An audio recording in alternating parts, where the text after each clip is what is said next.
And it looks like we're live. We're live. We're live. I can't believe it.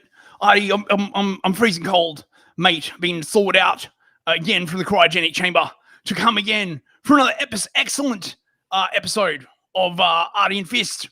Artie and Fist.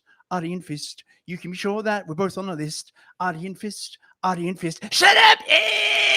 You're not allowed. Stop talking. Hey, my God, don't you realize you're not allowed? We're gonna have a censorship. Oh my God. Oh my God, what was that? The end of my jingle. Oh my God, I can't believe it. Who was that?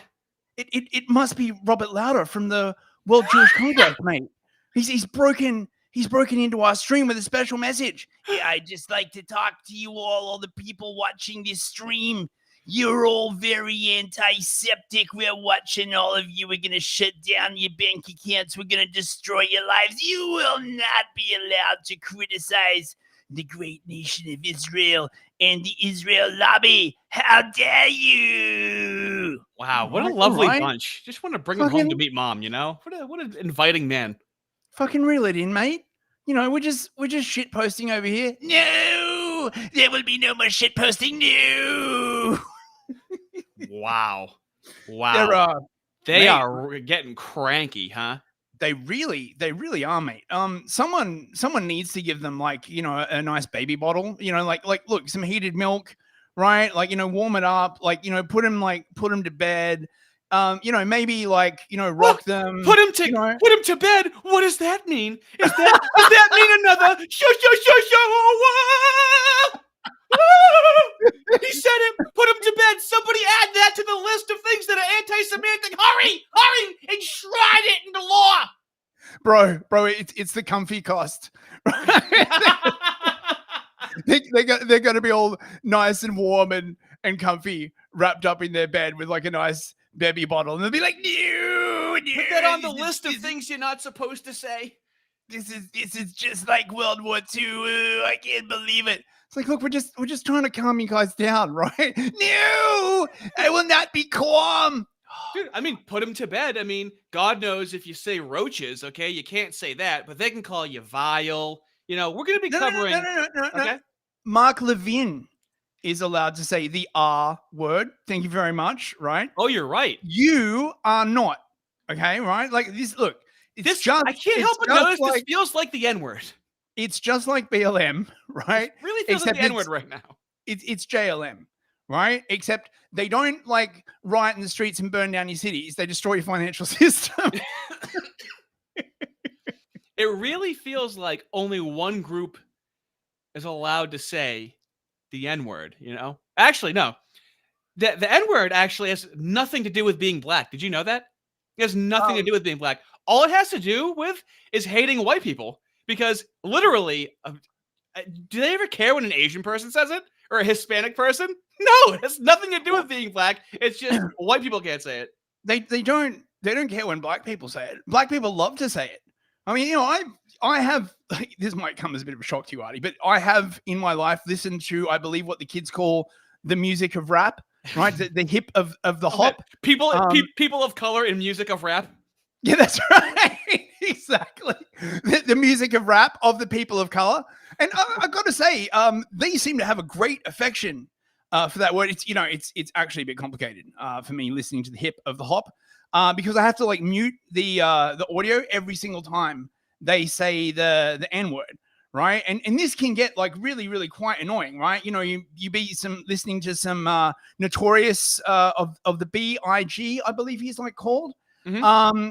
You know, and you just got to keep muting. It's hard. I'm working on like a new AI thing basically that'll like scrub the N word out of all music. I was thinking of calling it like hip of the hop for people of the white, or you know, something like that. Right? I've got to get it more catchy. You're not too far off. I learned about white people that there's white people that will not even say the word when they're alone singing the song, is what they have told me. Oh, I will. People that dude, I have resorted to rolling down my window and yelling the N-word at innocent black people as I drive by them, okay? Oh, I'm pretty sure that's a fucking hate crime. Arrest Not this where I man. am. Not where I Oh, my am. God. Oh, you should see the look in their faces. They are not happy. Now, you have to make sure you're not stuck at a red light. There's a checklist that I go through before I do some drive-bys, okay? You got to Man. make sure all of them are checked off, okay? We're not... I wish the moves would make like hip hop, like J hop, right? Like that would be fucking killer, right? MC Dreidel and the dollar bills, or Well, like they do. They have Little Dicky. Yeah, I actually quite like Right? Little Dicky. Me too. Actually, he was pretty good. It's because when you're not black, you have to have an actual wide vocabulary when you're like Eminem, right? If you're black, you can just drool into a microphone, no one gives a shit. But if you're not black, then you actually have to have, some sort of talent. Same thing with A$AP Rock. And then Little Dicky, he like got with the sustainability crowd, and he did that song that was all like about climate change and shit. And I'm just like, delete. I'm not listening to that. Like, oh, hello, my fellow kids. Let's be all edgy and talk about climate change, mate. I was over that shit like what 3-4 years ago. I am now at the point of I don't know. Is there a polite way of saying incandescent rage? Maybe not incandescent, but sort of glowing merrily, right? Every single time they roll someone out and they're like, you know how we're going to fix the weather? You're going to pay more taxes. I'm like, fuck off. I want everyone to know that Fist is not being performative right now. He once told me that my style is acerbic. This is actually how he talks. 24/7. But your style is acerbic, right? It's rather acerbic, yes. But like rather acerbic and contemptuous, might you message friend. Right? Like where I'm from, I just sound like a fucking asshole. But like when you say acerbic, I'm like, yes, I am quite a piece of shit. Yes. No. Acerbic means rough and harsh. Right? It doesn't mean you're an asshole. If you read the definition, it is word for word exactly how I am. It was terrifyingly accurate. It's like over the top, aggressively sarcastic. It's why that you said that. Yeah. Well, look, English is a wonderful language, right? It's like basically composed of the remnants of like 5 or 6 other languages, which means in English there's like 10 different words you could use to describe something, right? And now everyone's like basically like speaking ghetto, which is a shame. Imagine that they in the black community they make so many words for the word gun. They have 50 words for the word gun, and none for maintenance. So like, it's the same concept but a different word. Usually, a new word introduces more of a new concept. Also, I'm gonna be helping to teach a French fella English. He reached out today. If I know anyone, I'm like, dude, we'll just talk. So we can start creating content for an English audience. So I'm going to be doing that in the background. Cool. We got a couple of super chats coming in hot. Bias Calm for 20 US Federal Reserve notes. Nice, mate. Thank you. Take my money, funny man. Oh, hey, for you. For you. Absolutely. Shit. I'll take your money. I ain't proud. I'll take your money. And I believe we have 2 Canadian loonies from Orange Body. Happy birthday to my own Nicholas, my friend Nick. His full first name is Nicholas, so it's Nicholas Gurr. Try to get me, fellas. Try to get me with one. I fucking dare you. Go ahead and try. I'm a master at these. And Waffle's coming in hot. Oh my God, good to see you, Waffle. I see him on Twitter. He's good to interact with. Oh, yeah. 20 gift memberships. Oh, my God. He's just trying to embarrass me. The last Hard R video I released, mind you, fellas, new Hard R fellas, there's a good amount of content on there. There's a good mix. There's some lore of me from 2017. There's some funny stuff, some very offensive stuff.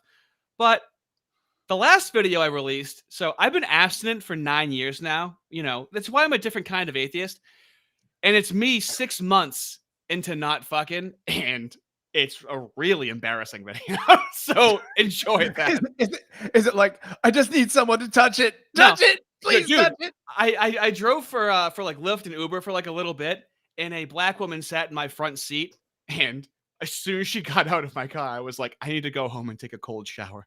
And for about 20 minutes, I talk about how visceral the urges were and how much I felt like a creep. It's really embarrassing. So enjoy that.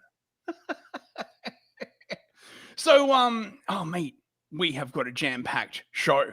It's packed. It's full of jam. Like one of those twink Republican influencers that they're standing up at the moment, right? With the nice soft hands and the pretty blonde haircut, just waiting to be raped by some of that, white ass. We're going to need more than a second stream. We're going to need a 24/7 news network. Oh, mate. If only there was someone that just got fired that we could utilize as a correspondent. We'll have to keep searching. Who do we know who works traditionally in legacy media who just got fired, right? Like, someone who's, sort of like beefy and dark and loud and apparently an excellent producer. I can't think of it. How about that guy? What's his name? Vish Burra. Vish Burra. I've seen him around. Are we going to be covering him tonight by any chance? We could. There is that sort of kerfuffle that happened with fucking Sniper Anon's cartoon. Oh my dude. Is now in the New York Times. So for everyone who may not know, okay? Fuck me. For everyone who may not know, we have a regular contributor to the stream, okay? That it does really good work with AI and watches the stream and will make just funny AI videos that we use all the time. They're hyper specific to things that we cover. And honestly, you can watch like the last 3 streams and it's almost linear as to what's happening right now. Everything's lining up so perfectly. So this regular contributor, who's just a guy like one of the listeners right now, just another guy online that's just memeing and doing some funny stuff. Well, it ended up in the news and in the hands of a mooish billionaire who really didn't take kindly to it, to say the least. Mate, it's so fucking crazy, right? Like I was just like watching this shit come up on the news and I'm like, what the fucking clown? What in the clown world tarnation is going on here? Now, of course, all of what Artie just told you is a lie, right? James Lindsay tumbled us immediately. Sniper Anon is in fact part of our intelligence cell. We are now being funded by the Russians, the Cubans, the Qataris, the Israelis, for sort of like, confusion purposes. The English, they're very, very poor. The El Salvadorians, the Senegalese, the Nigerians. It's a whole rainbow nation, right? We are basically now the diversity of like intelligence cutouts, right? It's amazing, right? I put a first down payment on my private island. I'm very, very happy. All I got to do is, hook up my down payment on some child slaves, mate, and I too will be the next Jeffrey Epstein. It'll be great. I do have to have some stuff done to my foreskin, though, apparently. They do say that child slaves are a safer commodity than even silver nowadays. Did you know that?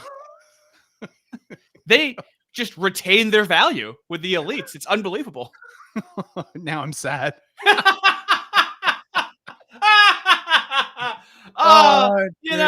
You gotta laugh at the kids that get abused sometimes, Fucking hell. Anyway, let's stop me from talking any further and let's just really get into it, okay? Yeah, there's too much to cover. So we're going to start off, as per usual, with a bit of shit posting. This incredibly awesome thing is from Cyberchud Internal Affairs. Wait, let me plug his Twitter. Also, fellas, feel free to like the stream to get this pumping in the algo if you wouldn't mind. Thank you very much. Yep. Thank you very, very much. This guy does great like AI music. He's been a long time friend of the channel. Greetings, Sir Chud. He sent me this. It's fucking great. Enjoy. GM, my fellow Zoomers. The heckin' commies have gone too far this time. A man is a man and a woman is a woman. Am I right? I believe in hard work, paying off my 50-year usury mortgage until I collapse of old age.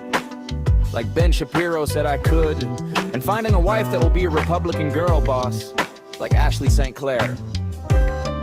Heck, the thing about Jews is they've got them Judeo-Christian values. That's why they're desperate that I come on the Alt-Zorg network to rein in the gripers. Freedom isn't free. It cost 1 billion H-1Bs. Our new alliance, the Jewish Undo Coalition Against Whitey. Lastly, I am not a shill like Brill and Holly, and I'm a patriot like Captive Dreamer and Patrick Casey. But I'm 25, not an uncle like those 30-somethings. Together we can defeat Nick Fuentes and make sure we stay divided on the Zionist plantation in contrived political theater.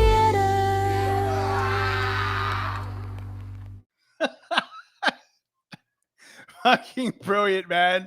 It's incredible. Oh my god. Now, okay, Holy shit. now imagine that a mooish billionaire found that and got very offended by it, and then all of a sudden that guy was in Yahoo News. It literally made it up that high. Yeah, in I the mean, news cycle. It's so freaking weird, right? Like that thing from Sniper and On was basically just a shit post that this dude like just made for the show, right? But look, this is how they do, okay? Like, never forget the story of Count Dankula, right? The IHRA needed to get some legislation passed in the UK, right? And there wasn't like really enough like proper actual, anti-Semitism to go around.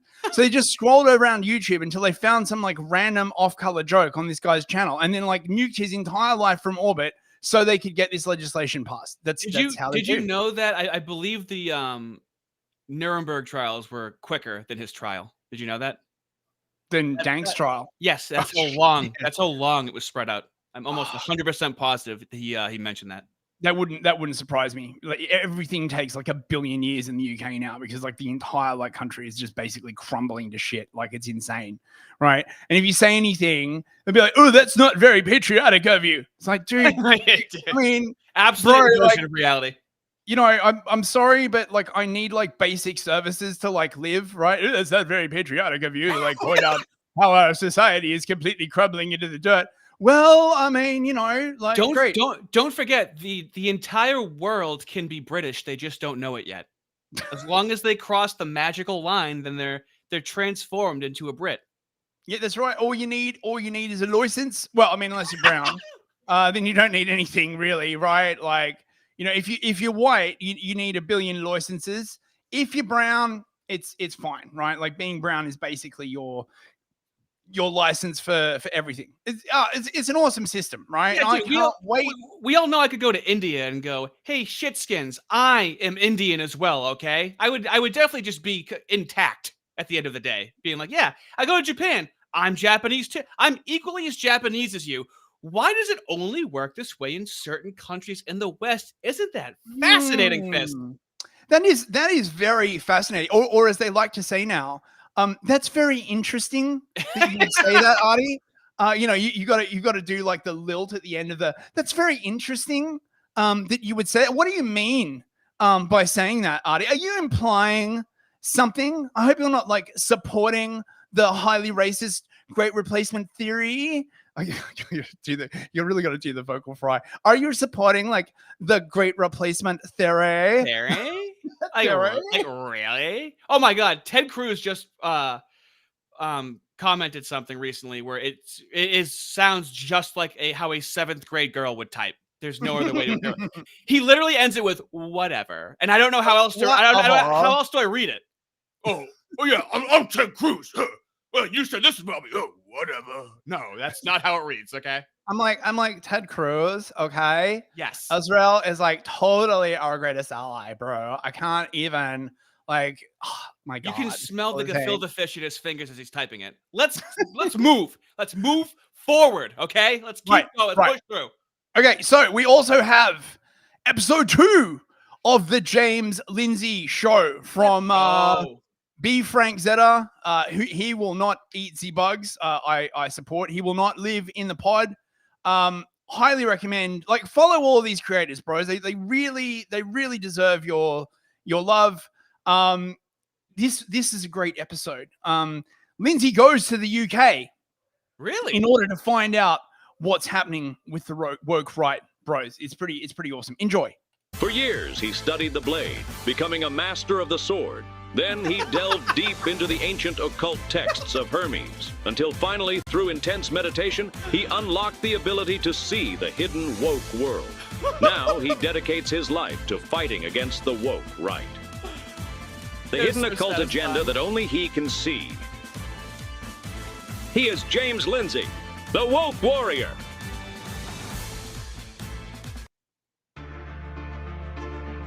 Beautiful. I love it. Damn. Another one? Well, we'll just have to release some prisoners early to make room. Well, Mr. Jihad al-Fakistani, it looks like you're getting released early. Another racist posted something hateful online again. That's okay, though. I'm sure you learned your lesson. Come back here! It is racist to say no. Oh, you think you know Israel? You didn't even kiss their wall. Oh my god. I had my dick in it. The madness has to stop. It's time we are a nation again. Is the orb ready? Yes, boss. You just need to give the order. Activate the orb. Saying no is a hate crime. I think I need to go home now.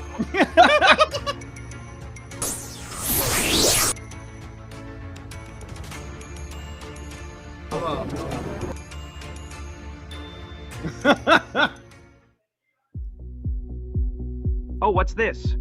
Migrants are leaving the UK? This isn't natural. There must be some evil Gnostic magic at work here. Quick, to my personal library of esoteric knowledge. Oh my god. James Lindsay, away! Of course, the Orb of Remigration, an ancient Akkadian artifact. That must be what they're using. I must head to London right away.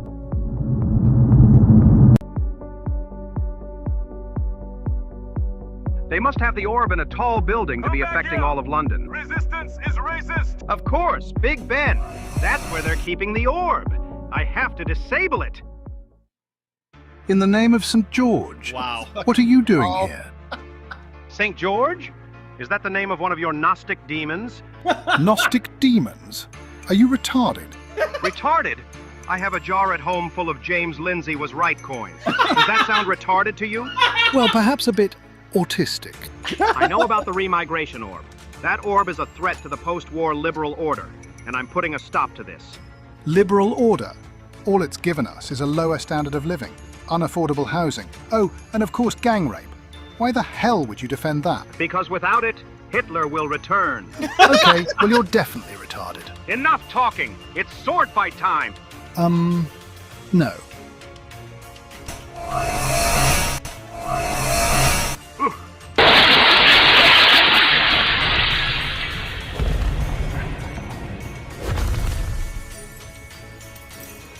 Ah, fuck. Was that what I think it is? That's weird. Where did he go? Did he just break my stuff and run away like a bitch? Ha-ha, victory is mine. Time for another coin in my jar. What an asshole. And once again, the day is saved, thanks to James Lindsay, the woke warrior. Wow, James Lindsay, that was some episode. You stopped Britain from reverting back to an ethno-state. That's right. I hope we all learned that ethno-states are evil and fascist. But, James Lindsay, isn't Israel an ethno-state? And you're always defending them. Ah, well, you see, bad things used to happen to the Jewish people because they never had a state of their own. But wouldn't that be an argument for ethno-states? Yes. No. Wait. You are trying to confuse me. You are now blocked on X. Holy shit, dude. I'm not an envious person, okay? I am so jealous of anyone watching this right now that's high and didn't know that was going to happen. Okay? I'm so jealous of anyone that's high right now. I love how the whole thing's done like an 80s, 90s, like morning cartoon. right? Like it's such a great like style. It's a cathartic release because it's things that we've been talking about for months now. Fuck yeah. That is a cathartic release. B Frank Zeta, give him a follow on Twitter. Oh my god, bro, that was epic. Thank you so much. We got on a super chat. Total blackout painting. TBP. For 20 Federal Reserve dollars for the Steven Seagal of philosophic debates. he really is. He really is. He What else have we honestly got? is. Oh, this is good. This is a Sniper Anon original. He's famous now, right? Like, are we? You better watch out. Are we even allowed to associate with him now? Right? Like, being sort of like filthy nobodies, such that we are, right? Such rarefied heights. He's been in all the papers. He's known in all the boroughs. He has James Lindsay diagnostically paranoid as to who he really is. Okay, which we'll get to. So James is like, probably worth revisiting this now if you have time. He's still That's shilling unbelievable. the worst interview like of his life, right? I did a video on this as it happened. It's an intervention for James Lindsay. James Lindsay walks back his positions. He admits that he called Dave Smith woke right and that he's not woke right. And then he goes, yeah, it'll be fine. Literally what he says. And this is revealing as it showed that James Lindsay has no humility and he will be dead wrong, just like the left, just like the Moose. He will shamelessly be wrong and go, I don't, you know how you feel that mechanic of shame, or like embarrassment if you like were really steadfast about something, then you have to eat your hat and you were wrong. Nope. That mechanic is gone from his brain. Well, I mean, usually, right, you would use like this thing, I think it's called humor, right? Like, just sort of defuse. You'd be like, oh yeah, that was a pretty stupid thing to say, right? Like, I can be a bit of a retard. But of course, this is not available to James. I think that his self-deprecating irony gland was sacrificed to give him those like milky udders that he rocked, available. Right? It's available to James. It's available to anybody. Okay, let's not act like he just didn't get his SNAP benefits that are laugh benefits from the government. Okay, he has all the credits he needs. So Sniper Anon did this like very, very funny reversion of the Weinstein Lindsay interview. Enjoy, bros. Welcome to the Dark Horse Podcast. Today, our guest is my boy James, who has been getting absolutely cooked lately. Yeah. He's been slinging this Mossad phrase, woke right, but to be honest, it just doesn't land. So today, we're trying an intervention. This feels like a bit of a setup. Why would I need an intervention? Yeah, I don't see it. Bro, you basically said Tucker is part of this little future Nazi coalition you identified. Hang on, let me explain. If you'll just read critical constructivism, it'll make sense. Are you fucking high, bro? Literally no one is reading that shit. You have got to have something more concise to say. Otherwise, what good are you? Woke epistemology means a preference for outside knowledges. There is a truth regime that excludes everything that would threaten its power base. And so anything outside of that truth regime is more likely to be valid and true. That's that is without question 100% what fucking happened. That 1 minute was inspired by true events. That was only, and I'm not kidding, a little bit over the top. Inspired by true events. Bro Weinstein really said that like I shouldn't have to read a whole book to like understand what you're saying. Like he literally fucking said that, dude. That was razor sharp. We also got 20 Canadian loonies from the Lone Canuck. Thanks very much, mate. Thanks for making the workday a little better. I'm glad, mate. Thanks for making my dick a little harder. I appreciate that. And from Mr. Deadpool 12. 5 US reserve dollars. Hell yeah. Oy vey, me hard R's. Didn't Ashley Slashy have old texts of wanting that good old DK of the BBCK so bad? Really conservative. You're not allowed to say anything about that. Now she's baby trapped Elon Musk now, so she be untouchable. He looks good. Look at how light his skin is getting. He's like Hispanic. He's almost white. Do you see that? That's incredible. Amazing. And we got this one from Josh Paul. This is really, really good. I just love that people are using AI to just like make, stupid like comedy. It's freaking awesome. Enjoy. Oh no, wait, hang on. I haven't switched the window because I'm a retard. $5 super chat from Flavius Akinasis. I'm doing it for the USS Liberty. Hell yeah. Hell yeah, brother. Thank you very much. JD Vance. Trance, you wake up from a trance. He is woke. It's clear as day. JD. Oh my God. That also, if you haven't seen that conversation with Jordan Peterson, he literally says that the Morning Star is woke. Lucifer woke up, woke. He's woke. So both of these things, if you don't understand them, are so spot on. It's unbelievable. We're creating a culture over here. Let's get scooting. News. We're over the funny stuff, which is a shame because like I wish we could do an entire stream of just like AI funnies. Like honestly, that would be like epic. Get out there, like chat, make some like stupid AI funnies. Like tag me or Artie at Malinformed TV is me. Just send it to us, mate. We'll stick it on the show. We love it. So James Lindsay, anti-communist. They struggled Joe Barry about me, but his Marine Corps physiognomy won out over a crowd of sloppies. So real quick.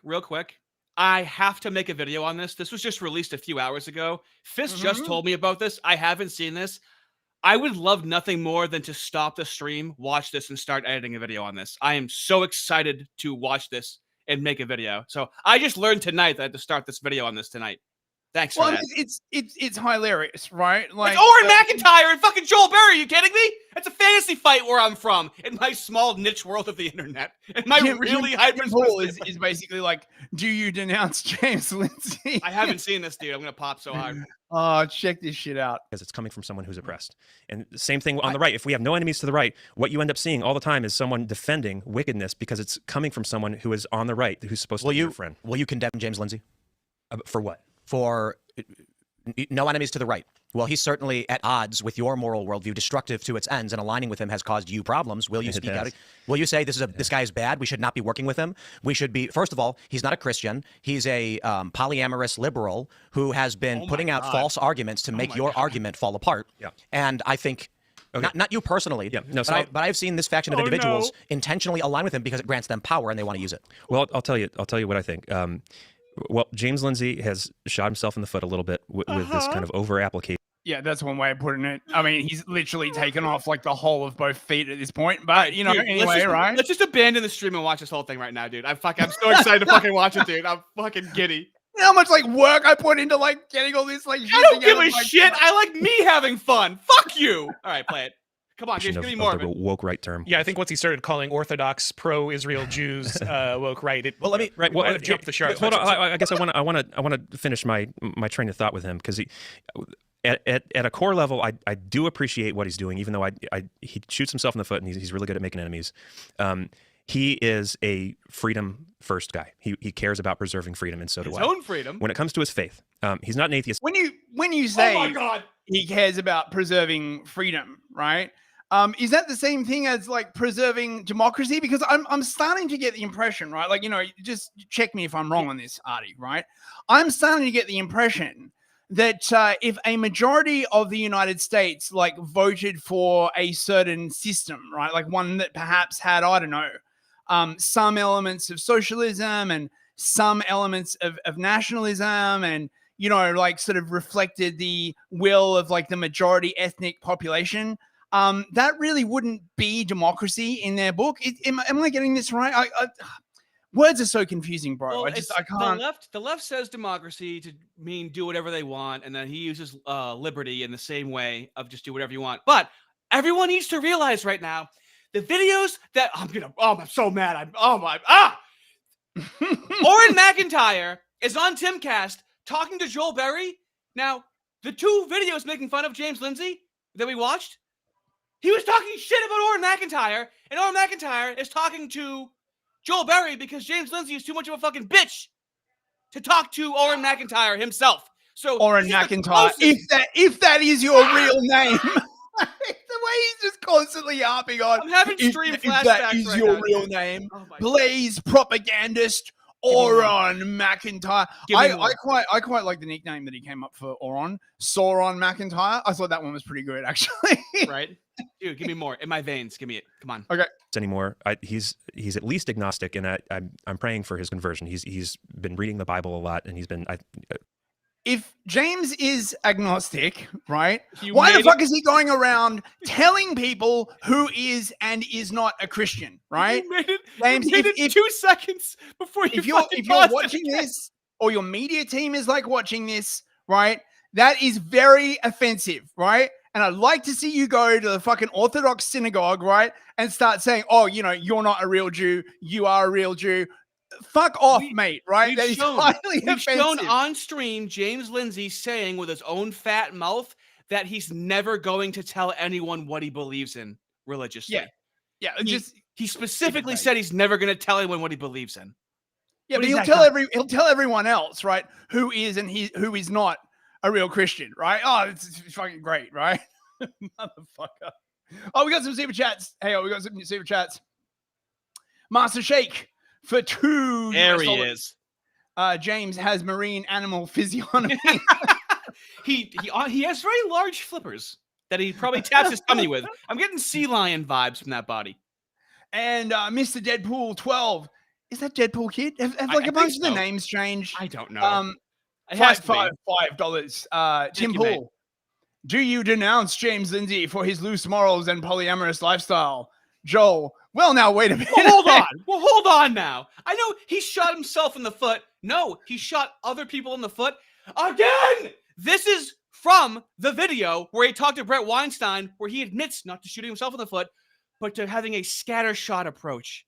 He literally says himself that he shoots wild and he shoots from the hip. So no, Joel, he's not shooting himself in the foot by his own words. He's throwing strays out to other people. Oh my god, It sure seems like it's no enemies to the center.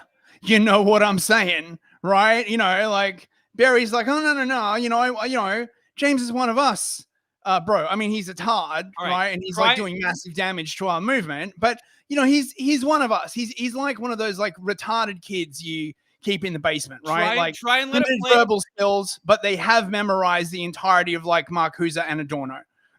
Try and let this play for like a full 15 milliseconds this time, okay? Oh, fucking. All right, fine. I won't say any more about him because I don't know.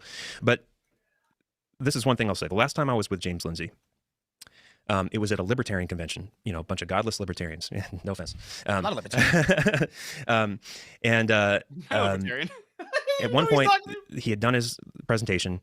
Someone asked a question during the Q&A, like, how do we save this country? And he said, the only way I see for us to save this country is for you to get back into your Bible, find a church and go to church and pray earnestly for our country. And he wasn't. But not any kind of church, okay?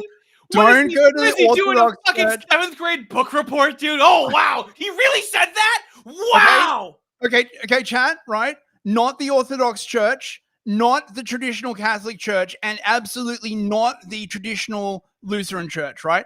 Find yourself like a nice Judeo-Christian church. Christian, Zionist, Baptist, or Presbyterian, or maybe like a non-denominational church where all they do is like play guitars and like sing songs written by like Jewish composers, right? That'll set you right. That's what this country needs. Hey, atheist here. Hey, you know what you should do, Fist? You should go to church.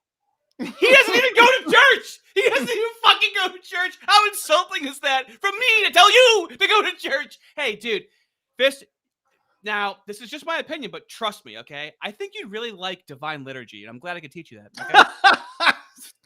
Thanks very much for that, Artie. That's a great suggestion. I'll go check that out. However, I was doing a bit of reading, and apparently, according to James, the Orthodox Church is basically controlled by Russia now. No way. So I don't know if I can do like the Orthodox liturgy, and the Catholics are a bit down on it. Maybe if I could find like a church that doesn't really do the liturgy and they just sing around like playing guitars and stuff like that, we need to watch the rest of this or time travel through the rest of it.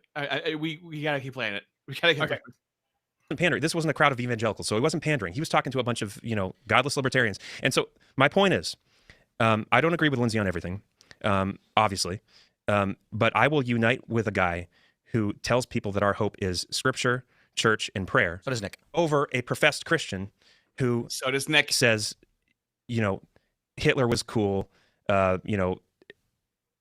15-year-olds or all the stuff, all the nasty stuff that Nick Fuentes has said, or a professed Christian who says I reject this. James Lindsay is the other side of the coin for Nick Fuentes in this argument. You are overlooking the things he does that is destructive to you because he said things that benefits you. And there are many people who would say similarly of Nick, perhaps Tucker Carlson. I don't want to put words in his mouth. But while certainly Nick has said a bunch of abhorrent things, like you mentioned, saying, Hitler, Stalin, all these guys, there are a lot of people saying, no, enemies to the right. Well, at least he is a Christian and at least he is espousing that message. He's not a Christian. And young men are following it. Neither is James Lindsay, but you would be willing to unite with a guy. It's like there's some kind of friend-enemy distinction going on. Coalitions. Look, so that's the other. I mean, I want to make this one important point on the issue I take with McIntyre comes in from the top rope with the elbow slam.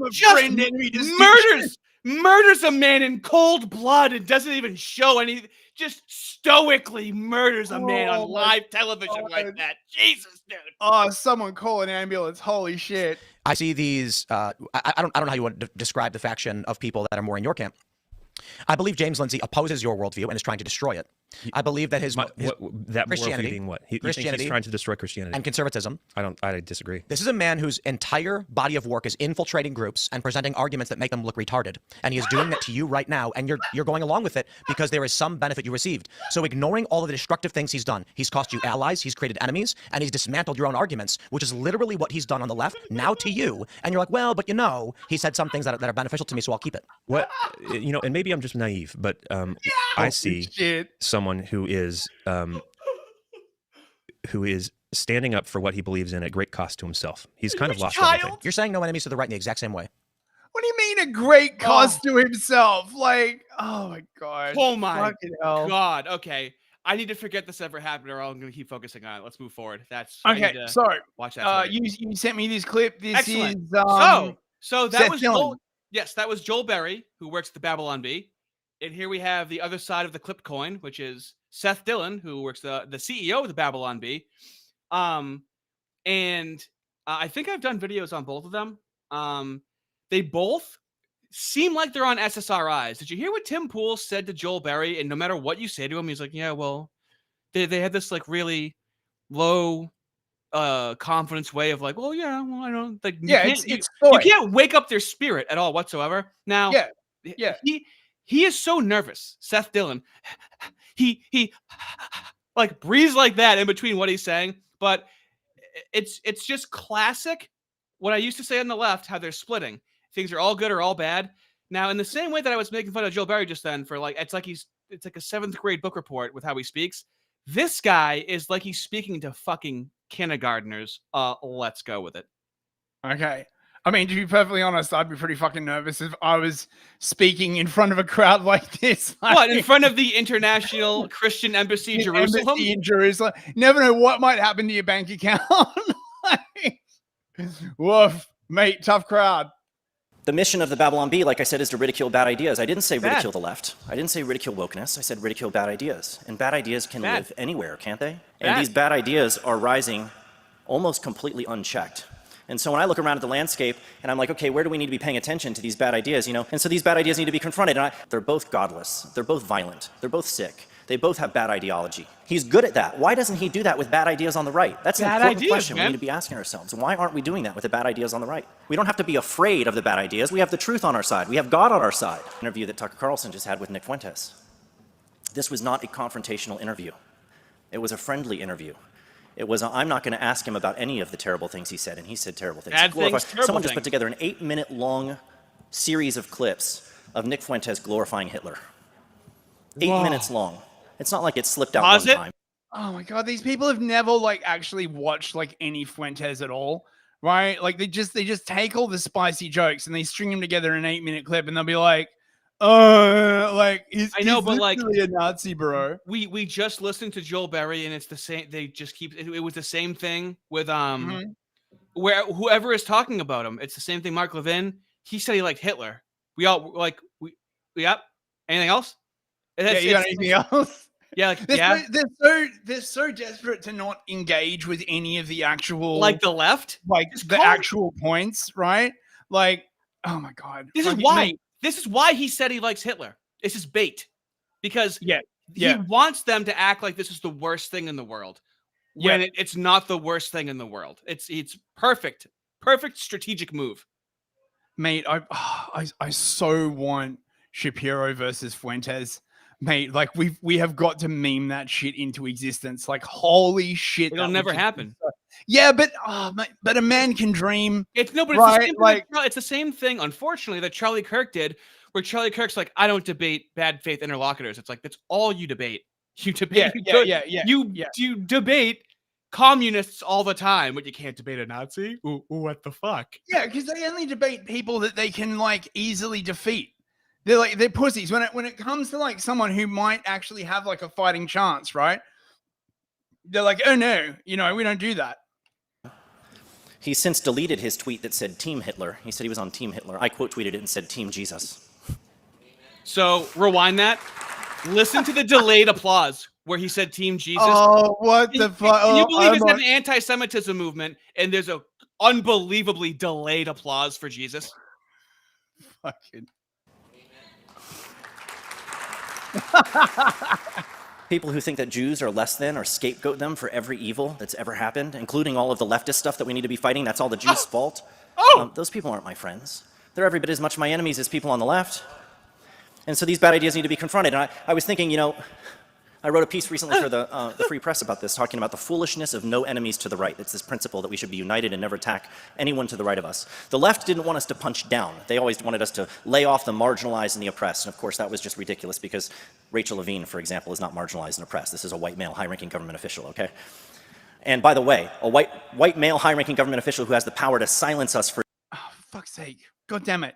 The thing about punching down is that it was backed by state coercion, right? Like if you did that, you could go to jail, right? No one is like putting you in jail for attacking people to the right. I fucking hate the way hold on. allied these two concepts. Before you hit play, now let me know if this is true about high-ranking Jays when they're made fun of, okay? Joking about him.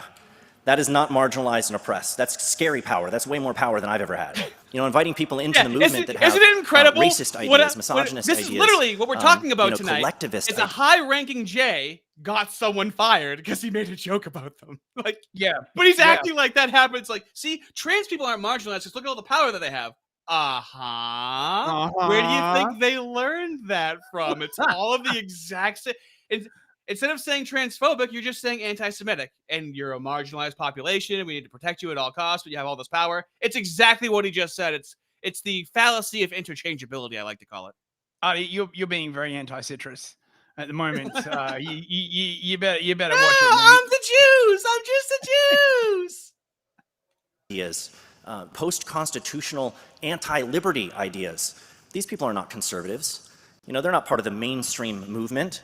They were always on the fringes, and we used to have when we had unity as a movement on the right, as a conservative movement, it was unified against the left, the secular progressive left, and their overreach, but also unity against the alt-right, as it was called. We didn't identify with Nazis. We shunned them. We said, no, you have no place here. See, it's the marketplace of ideas. They shunned them, and since you shunned them, other people didn't shun them, and now they're platforming them. So what do they say? Oh, we're not saying to cancel them.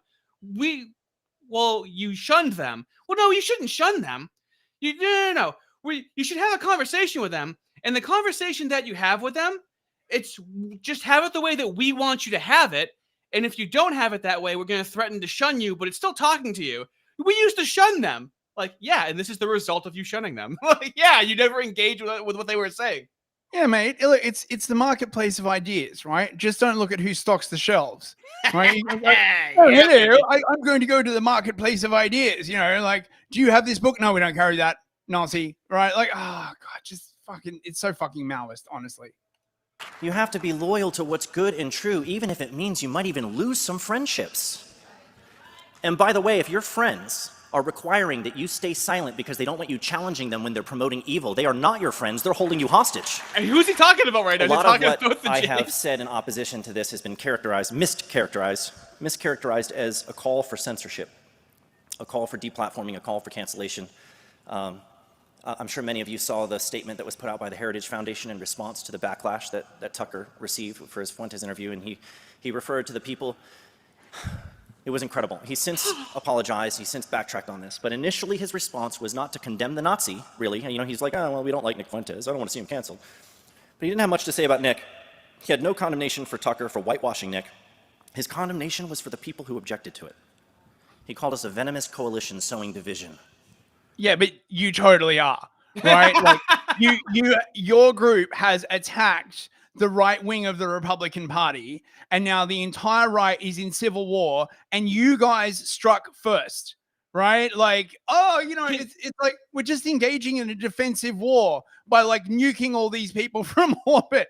You know, oh, why is there a conflict going on all of a sudden, bros? Can you believe these vile rat underlings are calling us a venomous coalition? Can you believe that? Yeah. Fucking hell.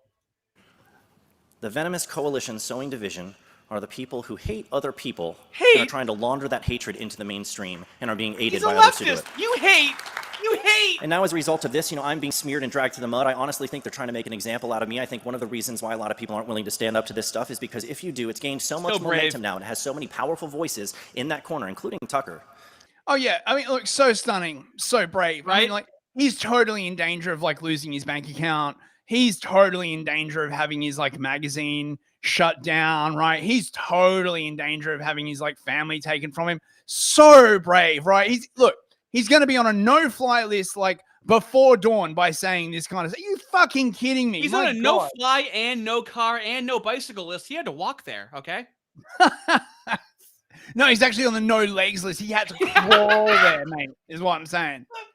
I'm not afraid to call out by name. He certainly uses my name a lot to smear me. Calls me a betrayer, a traitor. Yeah. Questions my Christianity. He said recently that I revel in the death of children because I support Israel. You know, it's like I want children in Gaza to die. He just says that. You know, I don't claim to know. Who will stop him from saying these things? You can't just say that. Oh my God. James Lindsay never just says shit, right? He never just says completely unverifiable fucking things. Which is exactly what Tim Pool was saying. Oh my God, I'm so excited for that. What his motives are. I don't claim to know what's going on in his heart. I know what he does and what he says, and I'm willing to criticize it. But I'm not trying to read into his motives like that. I don't appreciate that. But now it's resulted in I'm getting death threats. Someone was just arrested in Texas for threatening to kill me and my family. Did anyone hear, fellas in the chat, did anyone hear about how he got death threats and he got someone arrested for these death threats against him? Do you have the article? Hang on, I got it here somewhere. You sent it to me in the chat, right? Yeah, it's at the very bottom of the chat. So no one really, I didn't really hear anyone like look into this death threat charge when it was stated, but isn't it incredible? Think of all the death threats that you see on the internet and who they're geared toward. Like anyone with any sort of prominence, any sort of influence, like understands that they get death threats, and it never even occurs to you that you could even get them somehow found and arrested.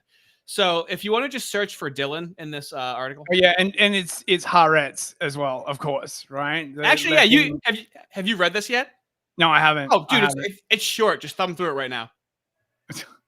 Nicholas Lynn Ray of Spring, Texas is facing counts of extortion and making a threat to commit a mass shooting or an act of terrorism. Hold on. What the hell? So it's one, the charge is extortion and making a threat to commit a mass shooting or act of terrorism. So you know how like the crime is a list of or this or this or this or this? And that all he kept saying he wanted to hang them. And there's victims. So go back up to that. The victims. Seth Dillon is also a victim of this, okay? Oh, and Laura Luma, Josh Hammer, and Carol Markovitz. And a fourth victim, Seth Dillon. Victim. And what is he a victim of exactly? What was said? Let me see. In a message directed to Dillon, he accused him of conspiring with Israel about Charlie Kirk. Oh Wow. yeah, and that gets you arrested nowadays, huh? Well, I mean, he did say that these receipts are going to be perfect for when you get strung wow. out. Yeah. That's a bit strong. I mean, there must be a the lot thing- of arrests for leftists then, because I see them say saying worse things online every day. Why is it that when the moos are targeted, all of a sudden you can immediately find the anonymous person and get him arrested? How's that possible? So his name, to read his name. Zionist Has Come was created in September 2025. Convenient, don't you think? So he just popped up out of nowhere in 2025 and started sending like highly explicit death threats to okay. I mean, right, dude. I'm sure this is 100% organic. I wouldn't want to. Seth Dillon just got up in front of a bunch of moos and went, "My family was threatened." Okay. Because of that online comment, okay, which showed no signs of locating him. Never. It's just what he said online. That's how much power they have. It's exactly what he said about Rachel Levin, but it's completely true about the moos every time, without exception. 6.5 millimeter Grendel has become a hard R fella. Welcome, buddy. Welcome. You're gonna like the way I cook. I guarantee it. The unconsidered. For $2 let us be woke right. You woke right, big. I want to be woke right. Only evil people want to be woke right. Yeah. Mighty Meme King. Member for 1 month, mate. 1 month. He reminds me of the demon lady from Smiling Friends, who's like, "Yeah, I did do that, but you guys were mean when you said I did." Dude, I need to know exactly what you're referencing, because that just sounds spot on to use in a video. And Deadpool Kid 12 GPK for $5. Yeah, it's me, guys. For whatever reason, Google changed my name from my old DPK to Mr. Very newish and weird. Right. Okay, so a bunch of people have gotten their YouTube ads like changed for no reason. Sussy. Right. We're almost at the first hour. Let's cap this off, and this does transition into heritage, doesn't it? Yeah, it does. Yeah. And I think they're trying to make an example out of me. They're trying to intimidate me into silence. It's not working with me, and I hope it doesn't work with you. Who's intimidating him into silence? Everyone's desperate to talk to him. He just talked. Yes. The combat anti-Semitism movement is about to be intimidated into silence. Yeah, if only. Something tells me, right, that's never going to fucking happen, right? Like what is the combat anti-Semitism movement going to get their bank account shut down? Right, they're going to get their like conferences pulled. Are you fucking kidding me? Oh my god, fucking hell, dude. Is it just the applause, or does? I like how long that applause was, and how rinky-dink and minuscule the applause was for Jesus at the anti-Semitism movement. Look, let it play out. Was this applause for Jesus? Go ahead, play it. What a roaring applause when he made his Jesus standing. It's like when Netanyahu comes to Congress, you know. When he mentions Jesus, it was dead silent, and someone goes, "Amen," and then they're like, incredible. That's it. Woo! Right. Oh wait. We actually have another cartoon from Sniper Anon. This must have gotten out of order. It's fine. Enjoy, bros. There's got to be a mistake. I mean, we were anti-Marx, loudly anti-Marx. The polycule had rules, and I said plenty of nice things about the myths, right? I'm not the enemy here. Yeah, okay. It was one joke about the archangel. That's all. Dude, we just watched Tim Pool make fun of him for being polyamorous. Like, it's all culminating now. It's not like we communicate with Tim Pool or prepared this. You can now just pick a random making fun of James clip, and they all start to coalesce together. It's beautiful. Speaking of making fun of James, maybe it's Yoram Hazoni who's going to have to start doing his homework with my work now, not the other way around. If you had read my work, you would agree with me. That's what you said. That's what you said. So that's literally what Yoram said to me. You're a fucking clown. Well, it's true, right? Like, I am a clown. It's because I can make people laugh. You should try it sometime. He didn't like that one at all. I've been getting a lot of traction out of this meme format. I would encourage others to copy this. He hates that. Text above, right? Some kind of like smarmy bullshit. Sydney Sweeney below. It's a solid meme format, boys. Let's go. Here's James basically retweeting about how they're trying to attack the Russian Orthodox Church now. Now, the reason why they're trying to attack the Russian Orthodox Church, of course, is because it's actual Christianity. And the Orthodox, let's say, have never entirely made peace with the moose because of this thing called the Bible. I don't know if you ever heard of it. Apparently, Christians think it's like a bit of a big deal. I personally can't wait until they censor all the bad stuff out of the Bible, particularly all of that unpleasantness. It's very anti-Semitic, bros. Let me see. Right, so we're on to the Heritage Foundation, bros. Right. So this has actually been going on for a week. For like a couple of weeks now, actually. Right, we were going to cover it earlier.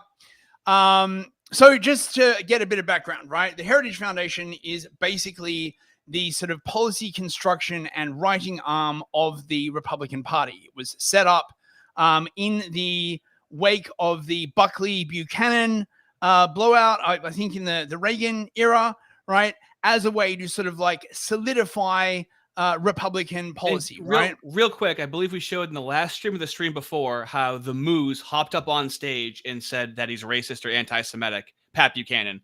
It was just like BLM is what the Moose did, and they're proud about it. We've also covered Mark Levin saying that we did it, we canceled him. So make no mistake, this is where the left gets it from. That's right. So Buckley and Buchanan had a bit of a sort of standoff. Buchanan was not happy about all the Israeli lobbying in Congress, and he got nuked from orbit. Buckley, in comparison, got like his own like newspapers and think tanks, and the Heritage Foundation was one of these think tanks, and it has now grown to sort of encompass the whole of the Republican Party and has a certain inbuilt slant, obviously, right? So basically, these people of no particular ethnicity at all, right? Like, there's nothing, just man, right? This man has been calling for the resignation of Kevin Roberts, who is the head of the Heritage Foundation. What was Roberts's crime? He refused to condemn Tucker Carlson, right? So Tucker Carlson. Yeah, you see, they're not canceling anyone. See, they're still banging on about this. Yeah. They don't believe in cancel culture, right? They just want this guy to lose his job. Okay, right? Like the majority vote, it's democracy. We all decided. It's completely different. Okay, right? Cancel culture is what the left do, right? When the Mooish community do it, right, it's called truth and justice or something. You know what I mean, right? That sounds like when the left does it, it's called social justice. Wow, it's one word off right there. So that they're hounding like Roberts. They're like saying like, oh, he offered to resign. This is Susie Leibovitz Edelman. Who was also sort of the main power behind as you can see, it says I'm a Susie stan in my title right there, okay? Now, I am a huge fan of hers, okay? I think she's beautiful. I think she's gorgeous. I think she's very magnanimous, which we'll cover later on. I absolutely adore her. I just want to say that up front right now, okay? We have a lot of journalistic integrity. We're going to be covering things, okay? And I just want to let you know my bias right now, okay? That I have been studying women's bodies for a long time, okay? I know exactly what she looks like fully naked, and I like what I see, okay? I'm a fan. I'm all about that. I'm all about that. So now you know that my journalistic bias in this, so we can cover this accurately. Do we have like the actual Roberts thing? I thought I had it actually in the thing. It seems that I don't. Okay, so Roberts basically comes out. You have journalistic integrity more than me. He comes out and he basically says that there's a venomous coalition trying to like cancel Tucker, and that's not a good thing. Blah blah blah blah blah.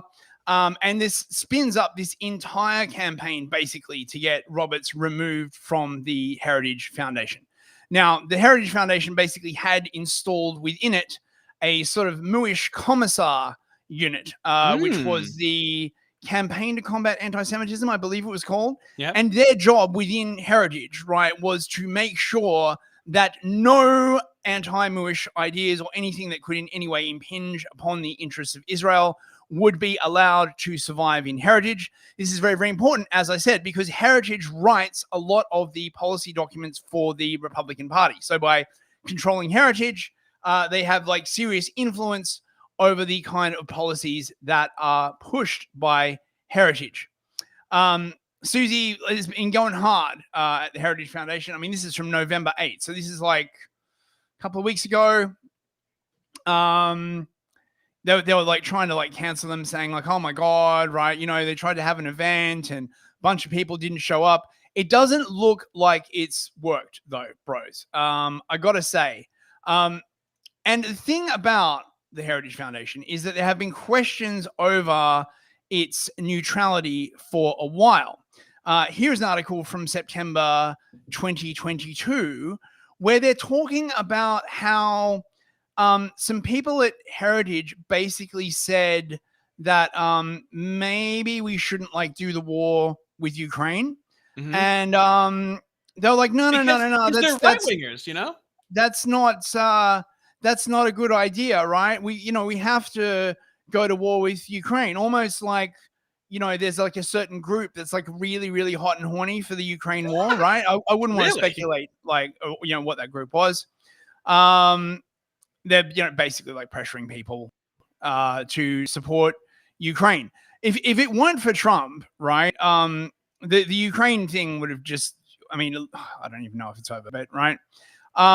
And they worry about the fact that tons and tons of people have left the Heritage Foundation, due to COVID, I suppose, but probably also because they're like canceling people. People are just like resigning because Heritage advertises itself as a neutral institution and it clearly is not. And all of these resignations have meant they've had to hire new people. Hence the sort of weird sort of frenzy they're having. Yeah, when they hire new people, it's probably just completely merit-based, right? Oh, yeah, no, absolutely. And they're like, we absolutely, have to make sure that there aren't any gropers being hired because, these people have no place in our politics. Now, this is, here we go. The National Task Force to Combat Anti-Semitism. There are literally hundreds of these groups, right? These Jewish NGOs, right? They're like, didn't you say that there's like one Jewish NGO per like 80 moves or something crazy like that? So there's, I believe there's 12,000 Jewish NGOs, and those are just the ones that file as Jewish. And dividing the population, there's one Jewish NGO for every 583 moves in the country. Right. Okay, so 500. That is still a lot of NGOs, right? That's like the way Ireland works. I mean, how many people does an NGO help? An NGO might help 583 people, right? So, the National Task Force to Combat Anti-Semitism announced that it had separated from the Heritage Foundation, meaning that the Heritage Foundation is now no longer part of the battle to fight against anti-Septicism. Oh no, bros. But don't worry.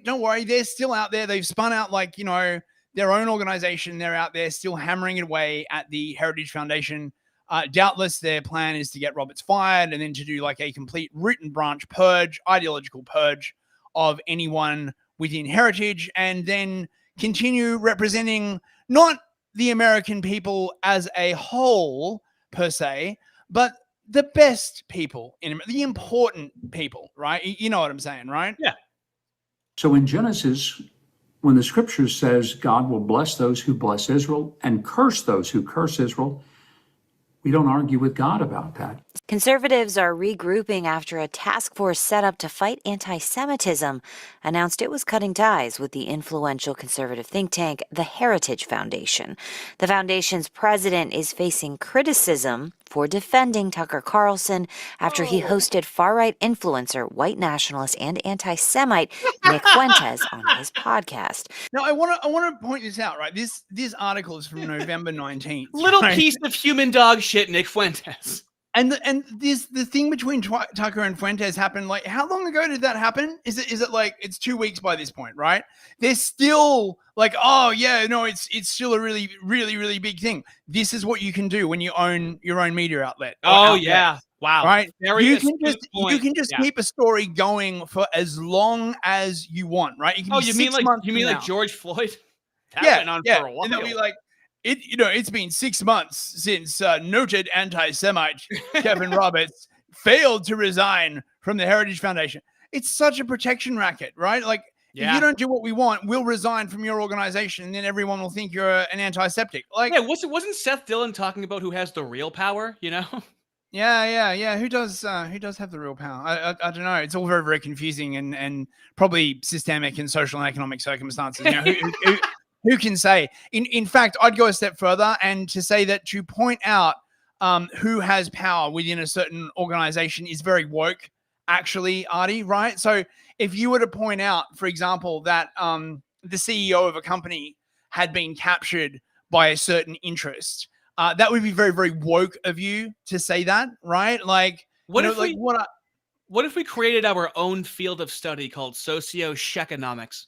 You know, to really study this, we could open up a foundation, right? Have a block of academia dedicated to this. We could start critical Semitic theory or something like that. You know. The Anti-Semitism Task Force met publicly Tuesday for the first time since the split happened about 2 weeks ago. NPR political correspondent Sarah McCammon was there, and she joins me now in the studio. Good morning. Good morning.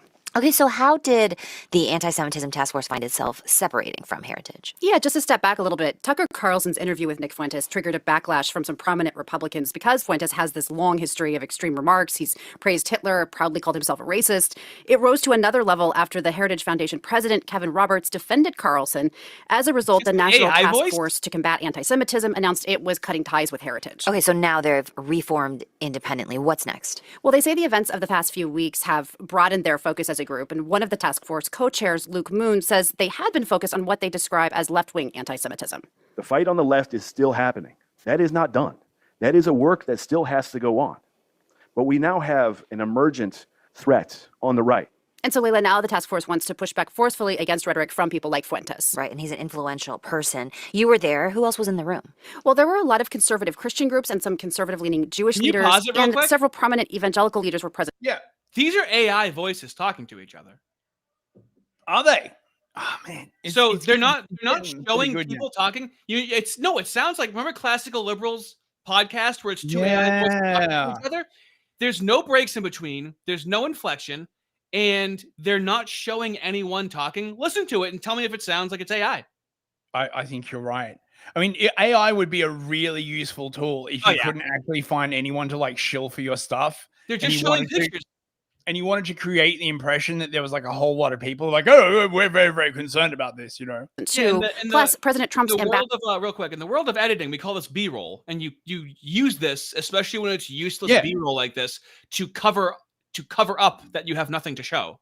There's like useful B-roll, but this is just to put something up because they have nothing to put up because they don't have a video of the people fucking saying anything.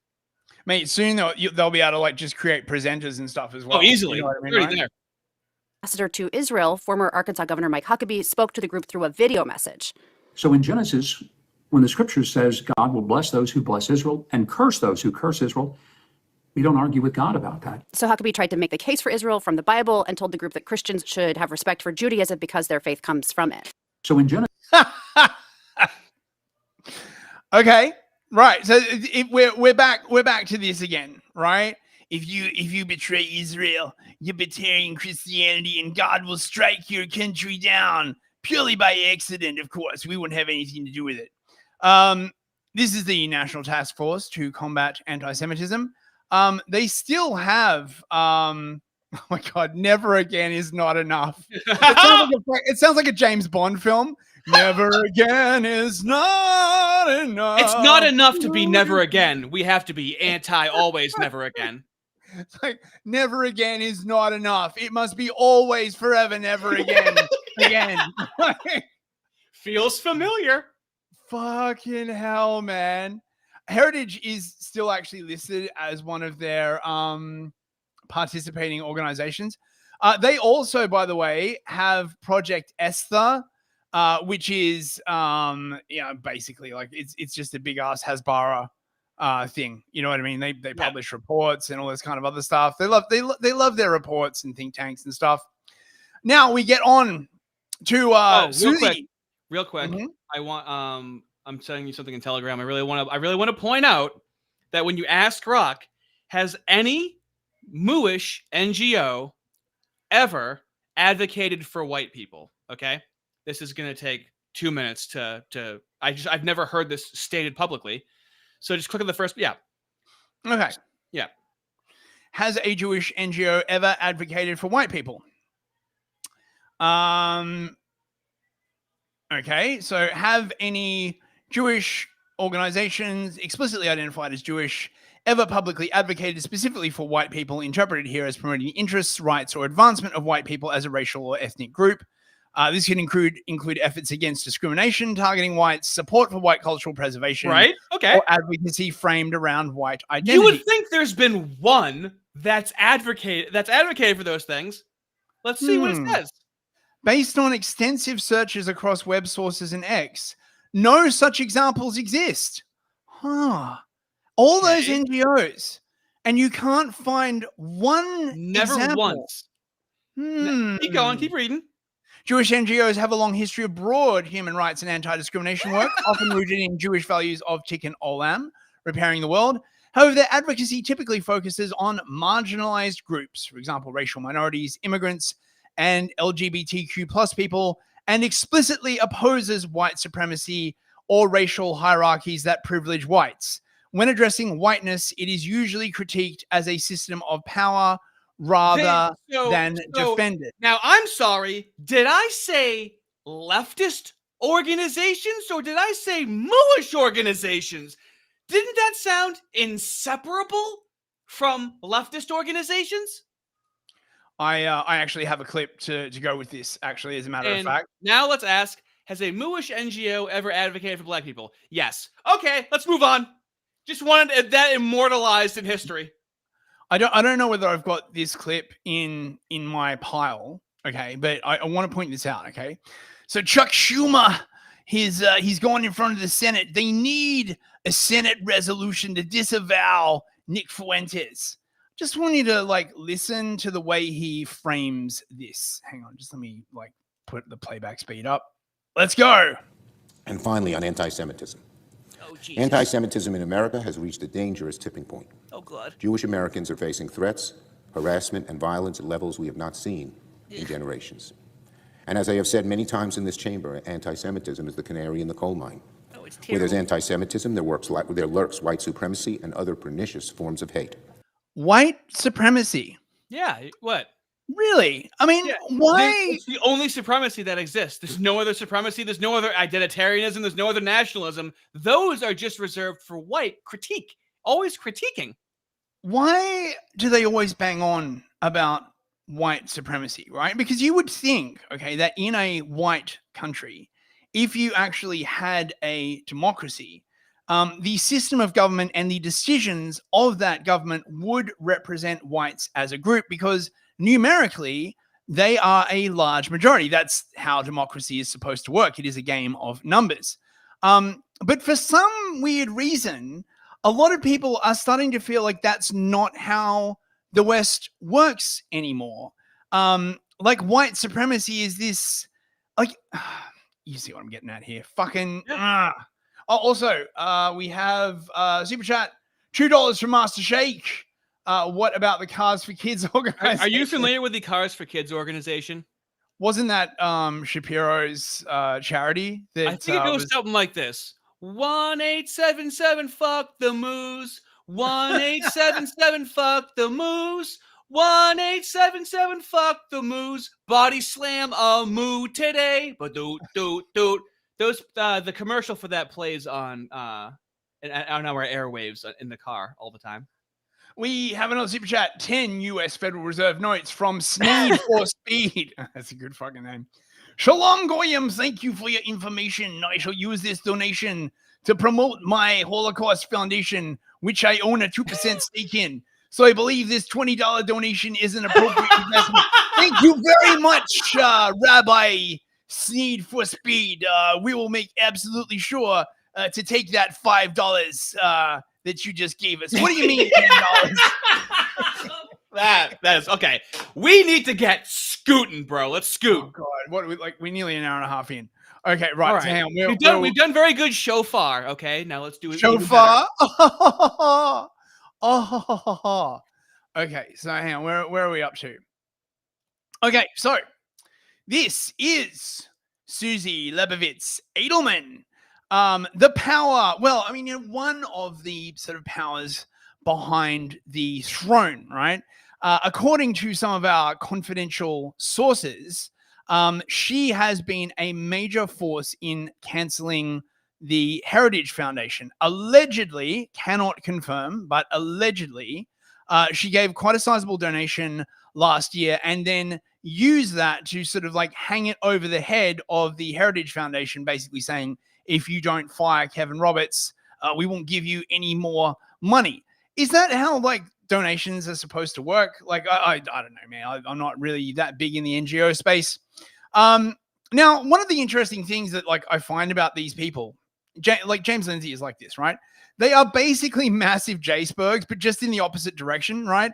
Instead of like talking about the Jays, it's always China or Qatar or like nothing ever happens organically. And I think, right, like as Lindsay would say, this is the iron law of Mooish projection, because everything that they do happens through influence peddling and, you know, threats and donations and all this kind of other stuff.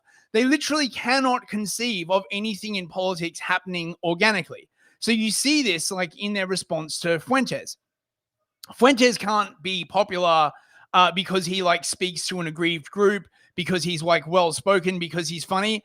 He must be popular because he's being supported by a foreign government. Why? Because that's how they make people popular, right?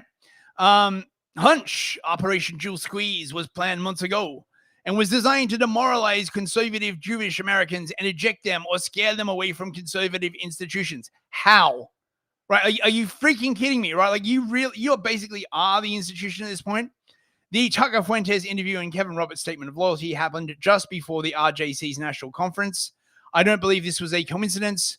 Note the screenshot of this several seconds frame in the video. What is this video? Shall we play this? Let's see what. Hey, Mark Levin talks about this country. He should be deported. Not because you're Jewish, not because you're fat, not because you're gay, not because you're a pussy. Mark Levin should be deported because of the way he talks about this country. Where does he get off? The way he says, it's only off the table if we say so. Who the fuck do you think you are? You whiny, grating, odious, disgusting, fat piece of shit traitor. Where do you get off? Damn you. How dare you say that? This is the United States of America. He says, little Adolf, who were his ancestors? When my ancestors got here, they kissed the ground when they got off the fucking boat. And they served in the military, and they built this city. They built Chicago, and they love this country. They always have. They're all patriots. They love our country's God, Jesus Christ. They love this country. Who the fuck are you? And why are you here? You love Israel so much, it's not purely about Israel or the Jews. Why are you still here, fatso? Need more money, you fucking pissant? Need more Americans to bleed for your wars? Need more money to go and kill children? More bullets to shoot innocent people in the back of the head, you fucking coward? I'm sorry. Am I getting old? Does evil mean fucking dope as hell? Like the music and everything, like that's bad. They totally fucked up the audio mixing on that, mate. Like the music track is like way too loud. Yeah. I mean, rookies. But like Mark Levin is fat and odious. He's clearly an odious human being, right? Like just listen to the guy speak, right? Oh, no, I'm not. How dare you say that? Oh baby. Oh mama. Yeah. I'm not reading all of that. I'm not reading slice of all that. Awesome. Can we move on to what she did and what happened? Okay, so hang on, wait. You love we've your got- foreplay. Oh my god. I do, People just I want to do. fuck already, dude. So I might have gotten this out of order. I got like more stuff about Susie here. Here we go. So Susie is part Here we of go. or the Edelman Family Foundation. And they've got a little foundation. There's nothing like, They don't really like, turn wrong a with profit. that. Did you notice that? Yeah. End in the negative pretty often. I don't know how they're pulling in money. Wait, where's the disbursements thing? I have a thing that actually like shows all of the stuff they've like dispersed. Here it is. Okay, right. So, oh, nice. Basically, Susie was a sort of like a shitty sort of like woke liberal, right? Like before Trump, okay? And then Just she made like a pivot, right? After, just like James, right? Then she made like a pivot afterwards, right? And started like opposing like trans and opposing woke and like, okay, like fair enough, honestly. Like I don't have a problem with a lot of the stuff that she's been like funding. She got, well, her husband got like a lot of flack for funding the anti-trans movement. Let's see, what else have we got? She started the Foundation Against Intolerance and Racism.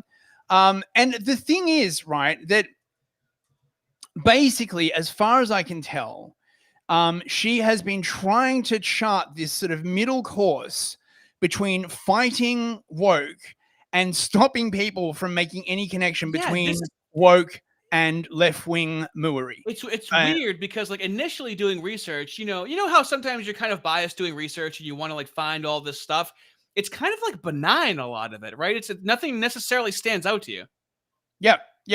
So all the people are basically like in this, Jonathan Haidt, who you may remember, he wrote a book called The Coddling of the American Mind. He was like, really big, like sort of in the period like before like COVID, when like woke was like really taking off during the SJW era, basically, right? So they funded like a bunch of the anti-trans stuff. Here's Pink News basically like seething about them. And like again, fair enough. Okay.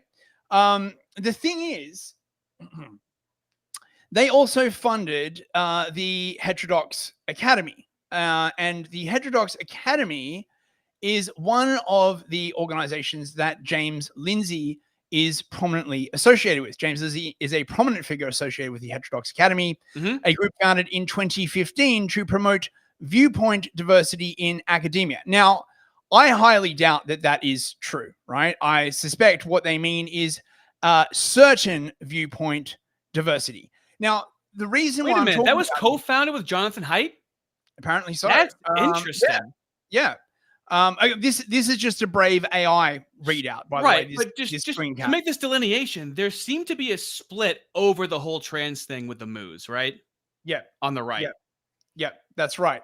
And this is what seems to have led to the grievance studies hoax, where this is basically what made James Lindsay's career, along with Peter Boghossian and Helen Pluckrose, right? They submitted a bunch of like joke papers to these like very, very like left-wing journals like Hypatia and Fat Studies and all these kinds of other stuff. Fat Studies. Yeah. And they were just like basically hilarious. I study fat people too, but it's for jokes. I look them up and down to see what I'm going to make fun of next. I study them too. They got like a few of them published. There was one on heteronormative rape culture in dog parks. There was one that was basically like a section of Mein Kampf, like rewritten as a feminist perspective. And there was another one. And this was sort of very, very damaging to academia. And quite frankly, I sort of support this, right? Like, a lot of people supported this because it's insane. But the question really is it because of this backing that when Jim Lindsay, in his study of, the Frankfurt School, Adorno, Marcuse, started bumping up against the Muish and Kabbalistic opponent of these thinkers, suddenly veered away and was like, oh, no, it has nothing to do with that. well, it does have something. Dude, it's the AI cartoons where it's like, oh, this is Gnostic. That's what it is. And again, right, I'm not in any way condemning the entire Moorish community for this, but when you are studying people like Adorno, Marcuse, oh my God, who's the other one? It's at my mind. You really have to sort of, it is not, you are missing a trick if you do not look at the sort of generally transformative nature of a lot of Reform Moory, right? Yes. The dialectical sort of like assumptions that underlie like a lot of Moory. All this kind of like stuff. And James did a hard swerve away from all of this. And it was actually this that started his downfall, because a lot of people were like, hang on, this is very, very clearly just very Mooish, right? These things that you're talking about, notably Hegelborg was one of the first to pick up on this. Oh, yeah. A lot of people started studying like Kabbalah and, how Kabbalah like interface with Mooish political movements, and saw like a lot of parallels. Now, another thing that Susie is responsible for, I believe this is the first occurrence in the wild of the phrase woke right. And if it is not, it is certainly a very early sighting from August 22nd, 2023, replying to Michael O'Fallon from Sovereign Nations, who is Jim Lindsay's business partner or, whatever. Yeah. And he's banging on about Christian nationalism, saying it's a political revolutionary movement disguised as a theological movement. And she's like, I call it the woke right. Its structure is not so different from the woke left, Marxist tyranny dressed up as liberal tolerance and compassion. Well, with one big difference, Christianity is not Mooish, right? I'm sorry, right? Christianity is not atheism, right? This is the reason why this does not work as a conception, right? It's like saying that Christianity is the same thing as Islam, or Christianity is the same thing as atheism. It isn't. There are fundamentally different outlooks on how these two groups operate. And the woke right clarification is really important, because on previous streams, we were trying to find when James Lindsay was really pushing the woke right rhetoric. And it was at the beginning of 2024 where he was pushing that. So the woke right rhetoric was being pushed before October 7th happened. We were trying to line up, like, was it after October 7th and that's when they really decided? No, this was already bubbling before that, and then it just exploded after October 7th. So Susie's still banging on about the Heritage Foundation, except now she's roped Vish Burra into it as well. Right? So she's very keen on destroying Vish Burra's life, and presumably once his life is destroyed, she'll go on to Matt Gaetz, and then presumably after she's helped destroy Matt Gaetz, she'll go on to JD Vance in this sort of ever-expanding concentric circle of how shit. Mooish is this, though? How Mooish is this, where if you just glance at that, you think that Vish made violent threats against her. Like, it literally says that. No, he was enthused about violent threats against me. That is the crime.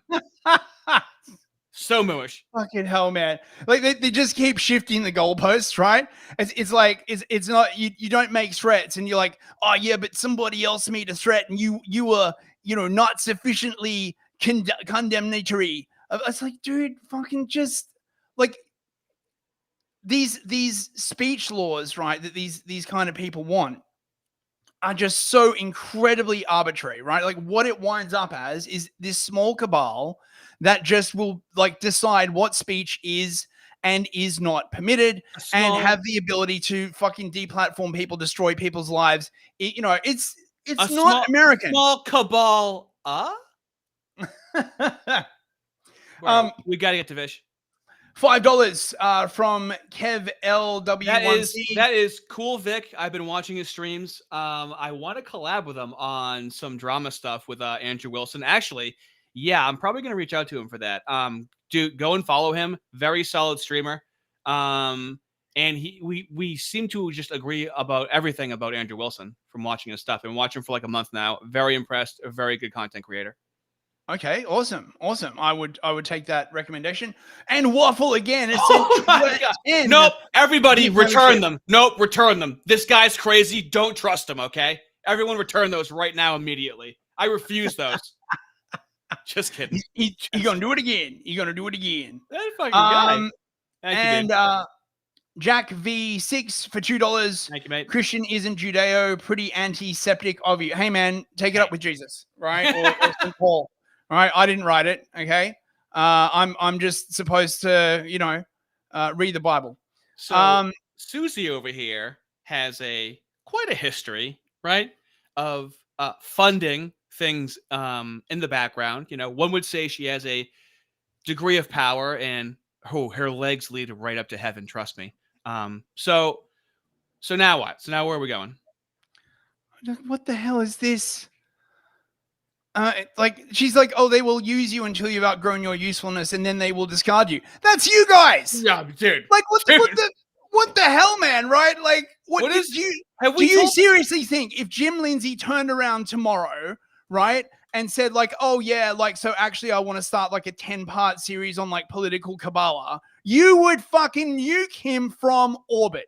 Don't fucking play this. Oh my God. Until you've outgrown your uselessness. So now, wait, hang on. Yeah. To go to my earlier point, before we go on to Vish, I just want to play something, right? The goal of these people explicitly is to destroy the First Amendment. Really? Okay. Yeah, really. Okay. It's like you can have the First Amendment except for this little exception. Okay. That is not liberalism. Under liberalism, the laws apply equally to everyone, right? And in case someone like clips this stream and you start coming back at me, I want to make something extremely clear about the Moorish community, okay? I don't want violence. I don't want deportations. I don't want any of that shit. You're no what fun. I want is for you to be subject to the same set of laws that apply to everybody else. That is liberalism. You have one set of laws for everyone. The fact that we now have a system where you have exceptions in the law for certain groups of people is what is creating all of this tension. And you could argue it has completely undermined and destabilized the West. You cannot have it both ways. You can't go around saying like, oh, yes, we believe in liberalism, and meritocracy and stuff, and yet have this gaping hole where certain groups get privileges and protections that the rest of us do not get, right? And it started with the Moors, and then it moved to the blacks, and then to the trans, and and now the only people who do not have these protections are like white Christians, and this is intolerable. It is fundamentally destabilizing. You need to be subject, everyone needs to be subject to the same laws. Now this is fucking Ronald Lauder from the Estee Lauder Cosmetics empire. He is one of the leaders of the World Jewish Congress, along with one of the Rothschilds. Yeah, don't read too much into it, bro, right? The Rothschilds, I mean, what power do they have, okay? Just listen to this bullshit. Jewish schools are not enough. The entire education system in this country, from K through 12 and colleges, must be reformed. Laws must be passed that will focus on three things. Yeah. No racism, no anti-Semitism, God. and no anti-Western civilization should be taught here. I need to remind you that anti-Semitism is not new. Even here in the United States, it's just that we haven't seen it in 3 generations. But in the 1930s, there was a strong vocal and even pro-Nazi movement that captured the public attention with famous names like Charles Lindbergh and Father Conklin, the radio priest with millions of listeners who attacked us every single day. Father Conklin was the Tucker Carlson of the 1930s. You attack us every single day, right? The Tucker Carlson all the shit about white supremacy, all the anti-white shit, how like no group of like whites anywhere in the world can just like decide that they want to like just hang out by themselves, right? Look at what happened to like return to the land. Bunch of white people want to go into the middle of the fucking Ozarks and start a small village, right? Like, oh my God, I love the white supremacy. The Tucker Carlson of the 1930s, because when Mustache Man was closing the oven door, he went, Tucker Carlson of the 1930s. What does that mean? That's just a way of saying Mustache Man, dude. Is he basically the 1930s? saying, like, how is it not a post-World War II consensus, dude? How does it not just come down to that every fucking time? He's basically saying that Tucker Carlson is Julius Streicher, right? The guy who wrote Der Stürmer. Like what the fuck, dude? Right? Like fucking Tucker isn't up there like Talmud posting and shit. Like what the hell, man? Like this is just. And a note, he's like, oh yeah, we have to reform the entire U.S. education system. Surely that should be a decision, a democratic decision for the populace, right? Like not a directive handed down from a small elite of individuals. Isn't this exactly the kind of shit that you people want to push back against, right? This idea that a small group of people like passes down like culture shaping like directives. It sounds like they use very decisive power, right? Fucking, it's like the most clown worldy thing, right? They got to stop like publicizing these conferences, man. No, right? No, like, don't listen to them. Do not listen to them. You need to post more of these. Susie, fund it up, baby, okay? Start pumping these out. We need way more of these, okay? We're eating off of these. These are great. $5 from Gaetz. James taught me the importance of making up dumb words. His latest ethno-Gnosticism. What? A sociopathic religion of self-victimizing crybaby, aka Muri. Wait, ethno-Gnosticism? Dude, is that a real thing? Fist, there's so much going on that we are relying on the chat to educate us at this point, dude. I can't believe I missed the Tim Pool conversation. So, it has to be. It's too James to not be James. It sounds. It has to be. It does. And radio was the TikTok and YouTube of the era. Henry Ford, the industrialist and multimillionaire, was another anti-Semitine. Even President What was he? who An was seen as an ally of the anti-Semitine? Jewish people, closed Americans' doors to Jews in Europe who were desperate to find any country that would take them in. Today, we see a similar pattern playing right in front of our eyes. Big names with millions of followers are using the same old lies that Jews control the government, the media, our nation's foreign policies. The same lies. It literally is the Norm Macdonald joke, right? We need to use our control of the government and the media to make sure that people don't say that we control the government and the media, right? Like what the fuck is this, right? This is the WJC, a pretty powerful, influential organization by the sounds of it. Look at it. This is Ron Lauder again. This is from like a while back. He's saying exactly the same thing. This is from 2024. All world leaders, all politicians must lead in this effort. Words are not enough. Political speeches are not enough. Laws must be passed, severe, tough, real laws that will put these hate mongers away in prison for a long time. All world. Oh my god! It's like something out of They Go Live. back to that lady's face, dude. Oh my god! You are melting into the creature that we know that you really are. Are you fucking kidding me? Have you ever seen Brazil? The movie Brazil? No. Terry Gilliam. It looks like one of the characters from Brazil. Oh my god, it looks like Now- fucking 1990s claymation. She looks like she was on Celebrity Deathmatch. Now, I want to point something out here, right? Americans, God bless them, love the First Amendment, right? For great reason. And if you do this, right, if you nerf the First Amendment with anti-Septicism law, you're going to come up with people like this. This is Scott Adams, the creator of Dilbert. And I think he's saying what a lot of Americans are feeling, quite frankly. I want to know the full list of what I'm not supposed to fucking say. And I'm going to say everything on that fucking list every day. Give me the list. Give me the fucking list of what I'm not supposed to say about Israel, about what I'm not supposed to say about Jews. And you make that illegal, I'm going to say it every fucking day. And I am anti-Israel, period. I want to know the... So no one is born that way. That is what you turn into once you are educated on what you're talking about and what you've seen. No one is born that way. You become that after enough time. my God, we haven't even gotten to the. I've been trying to fucking tell you. I've been trying to nudge you, dude. Sorry, man. I got Ignore the other shit. I got too many links, bro. I got too many links. Oh no, actually, we've gone through more of them than I thought. Hang on a second. Okay, like heritage. No. Wait. I do have this Fuentes clip where he's talking about the World Jewish Congress. Should we play that? No, we should go from Susie to Vish is what we should do. Okay. We're doing it. Right. Should we show the cartoon first that got him? The innocent little cartoon that got him. Is this it? Is this the whole thing? Yeah. So this is the famous cartoon. 15 seconds of fame right now, okay? 15 seconds. Literally 15 seconds, right? Like, oh my God. Susie, James. I know what you're up to in there.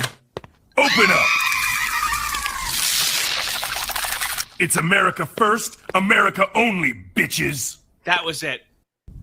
That was it. And of course, James Lindsay has to go. Everyone, this is illegal. It's illegal. It's criminal. The thing is, it is actually illegal in California, right? Because go ahead, you fucking Brit bonger. Tell me about my fucking country. Do it. Under Title 6 and Title 9, I believe, Title 6, Title 7. Nice. They could basically knows that one. They could file suit, basically, and this is allegedly why Vish got fired. Do those titles ever apply to white people or Christians? By the way, I'm curious. I never hear that in the news. No, they do not. You're not a minority, Interesting. So you don't get protection. Let's not forget we have shown the Moos talk about how they put those laws. They're responsible for putting those laws in place in the civil rights, right? Dude, literally, we've shown that. Watch the last 3 streams, dude, back to back. It'll be like a fucking trilogy. It's insane how we've come to this point over this fucking cartoon. So in a move that could be regarded as very, dare I say, woke, other employees at OAN were like, "Oh my God, posts like this create violence. Like, no. We got to like fire." And then there was like just a bunch of, just sort of like Vish posting, "Looking chonky there, Vish." Yeah, dude, I love how Seth Dillon is talking about death threats, where it's like, oh yeah, dude, the fucking fluffy right-wing Indian named Vish never gets death threats, right? During a white nationalist resurgence in the country, no, this guy's life is fucking easy, right? This guy never gets fucking death threats. Oh my God! I mean, I'm surprised they haven't called him a white nationalist. I guess he's got the wrong skin color. They did in a way, bro. Right? Like maybe Vish is the brown face of white supremacy, bros. Right? I'm sorry. Is the left saying that, or is the right saying that? Oh God, I can't even like tell anymore. Right? Again, very woke tactic. You're right, CERN trolling. Oh, imagine being one of the Jays working at OAN and having to endure this working environment for the last several months. I mean, yeah, like whatever, right? Like try being white and like working like anywhere like woke. Exactly. Right? Okay. So Vish apparently was like part of the New York Young Republicans or something like that, which has since been disbanded, got nuked from orbit as well. He memed "too close to the sun," bros. But of course, for Lindsay to come out and talk about vermin or talk about rats, that's fine, obviously, right? Because he has protection. Very woke, exactly. You might say, right? To, have a situation where certain people are allowed to say things and other people are not, right? Where's the pushback against James, right? Like, rats, that's very dehumanizing language there, James. Haven't you read Hannah Arendt, right? Or is it okay now that, oh God. It's kind of like what Tim Pool said, and I'm so happy to see this parallel thinking because I've been covering James Lindsay on this woke right journey among the longest making content. I'm so glad to see the parallel thinking because it's almost like James Lindsay can do no wrong, and it's exactly what he said to Joel Berry, where you're just ignoring everything he does. You're ignoring everything he does because he's working in service to the left. He's working in service to 3,000 years of the left, okay? That's a very Gnostic point of view of yours. So this immediately exploded. It made the fucking 15 seconds and it made the news. Almost like, these people have like influence in the media. Of course, you wouldn't want to say that because like blah, blah, blah, blah, blah. Like fucking like nobody's buying this bullshit anymore, right? Like it's so obvious at this point, okay, right? Dude, they got him, bros, right? I hope it's in here. If you could just like check and see if they describe the 15-second AI cartoon, because it's almost like writing down a comedian's joke. Like writing down what happened in an AI cartoon is so desperate to be offended. Wait. Okay, so actually, I believe this quote from James is referencing Vish. He is not actually saying vermin. Fact checked myself. However, he is absolutely saying rats. So I don't know, right? Like, now, this is how you know you're dealing with a quote unquote left when you get into these stupid little I'm now programmed to say anti-Semitic. These stupid semantic games where now we're talking about the difference between vermin and rat. Okay, this is how you know you are dealing with a duplicitous foe. When you find yourself like, wait a minute, why do I even give a fuck about this? It's the same fucking word. It doesn't matter. One is an oppressed minority, bro, right? And the other is just like a normie, right? Like, if only there was some word for that. Like, just a sort of shit person that doesn't matter. Like one of the teeming masses, right? Who doesn't have like, I don't know, a critical consciousness, dare I say it, right? Like, one of these sort of elevated people, just like, a normal shitbird on the street, right? You can just destroy their life. I mean, it doesn't matter. They're not even like really, are they even really people, right? Someone in chat said shape-shifting the goalposts. Bro. So basically they got him, right? They started this like whole campaign, and then on the 17th, a few days ago, Vish got fired. They're like, the Matt Gaetz they were so happy, dude. They were so pumped. Like, yeah, they got fired, and they are pissed that Vish went on Infowars. They're mad. Yeah. And of course, Vish said the horrible words, "I will expose the vermin in the venomous coalition." Right. This must be what James was referencing. Sorry, James, I didn't mean to misquote you there, mate.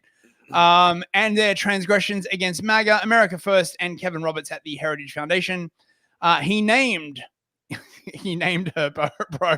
Susie Leibovitz Edelman, the wife of billionaire biotech investor Joseph Edelman, who he alleged was trying to oust Roberts over his defense of Tucker Carlson over his interview. Well, this seems to be absolutely true. Just look at news Twitter that he named, right? That's all that's on Susie's timeline. So I don't know, dude, like why you would only allege that, honestly, right? She is a very difficult person to research. Susie, calm down. I'm not trying to expose anything. I was just trying to get some fat material. So calm down. I'm not trying to expose anything. Very difficult woman to research. Yeah. I mean, like for someone with like that many sort of grants and stuff like that, she's basically a ghost. So, mate, whoever scrubs your like internet history, right? Like, put me in touch. I feel like that'd be really useful. I feel like that would be a really useful service. Do you need to like be of a certain ethnicity to have access to this kind of like a service, right? Or well, yeah, they can't charge each other, right? Yeah. Now, Gaetz, to his credit, came out and defended Vish. Oh my God! Wait a minute. Did we show how James Lindsay thought that Matt Gaetz was the person that? It's in the thing. Yeah, it's coming. Oh right. my God! So Gaetz tried to defend Vish. I've heard on the grapevine that they've known each other for quite a while, and that Vish is quite an accomplished producer. I mean, my producer, so he's been around these people. He has been around. My producer Vish Burra posted something dumb this week. He knew it was dumb and quickly deleted it. I too have posted dumb things on social media without thinking. Some I've deleted, some I haven't, and I've had to pay some consequences along the way. Vish will too. Now, this seems like pretty reasonable, right? Like, you Vish too close to the sun, basically, right? And, he deleted the thing and no.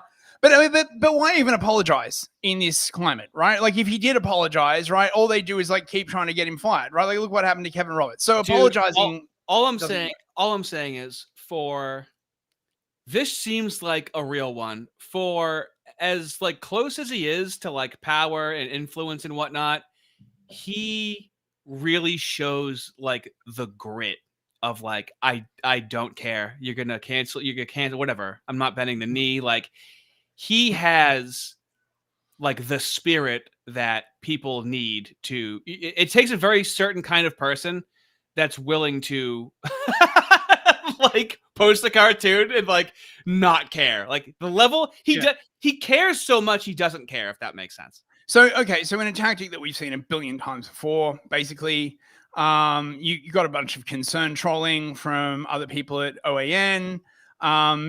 Vish apparently was going around calling various people stinky yentas. Yeah, dude, I saw the thread. So that if you search his account for stinky yenta. So just out of curiosity, are we back to words of violence now?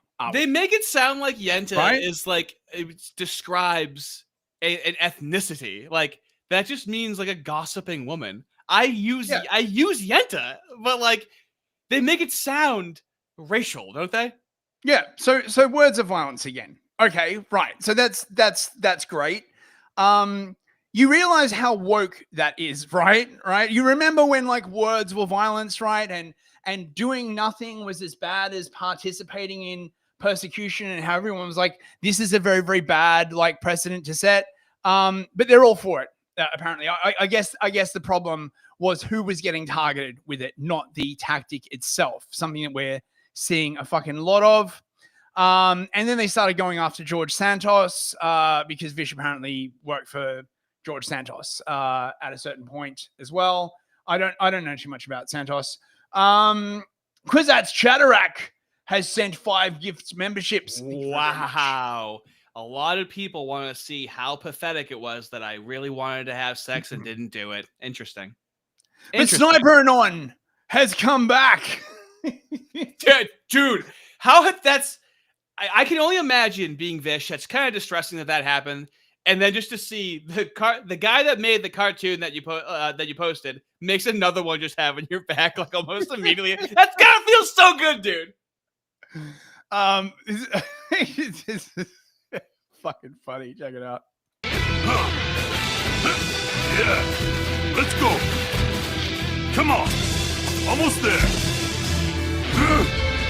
Yeah. Pest Free City, here I come. Terrible. I can't believe it. Like, just so the fellas know, if you're a soft A or a hard R, you do have access to the 2 new Vish emojis that I've added to the roster. Oh, nice. Now, nice. one of them is a cartoon of Vish, which can look like Vish. The other one just looks like a scary black guy, but I assure you it's Vish. Okay? scary black guy. I swear to God, it's Vish. Lindsay, of course, was appalled. OAN made the right decision.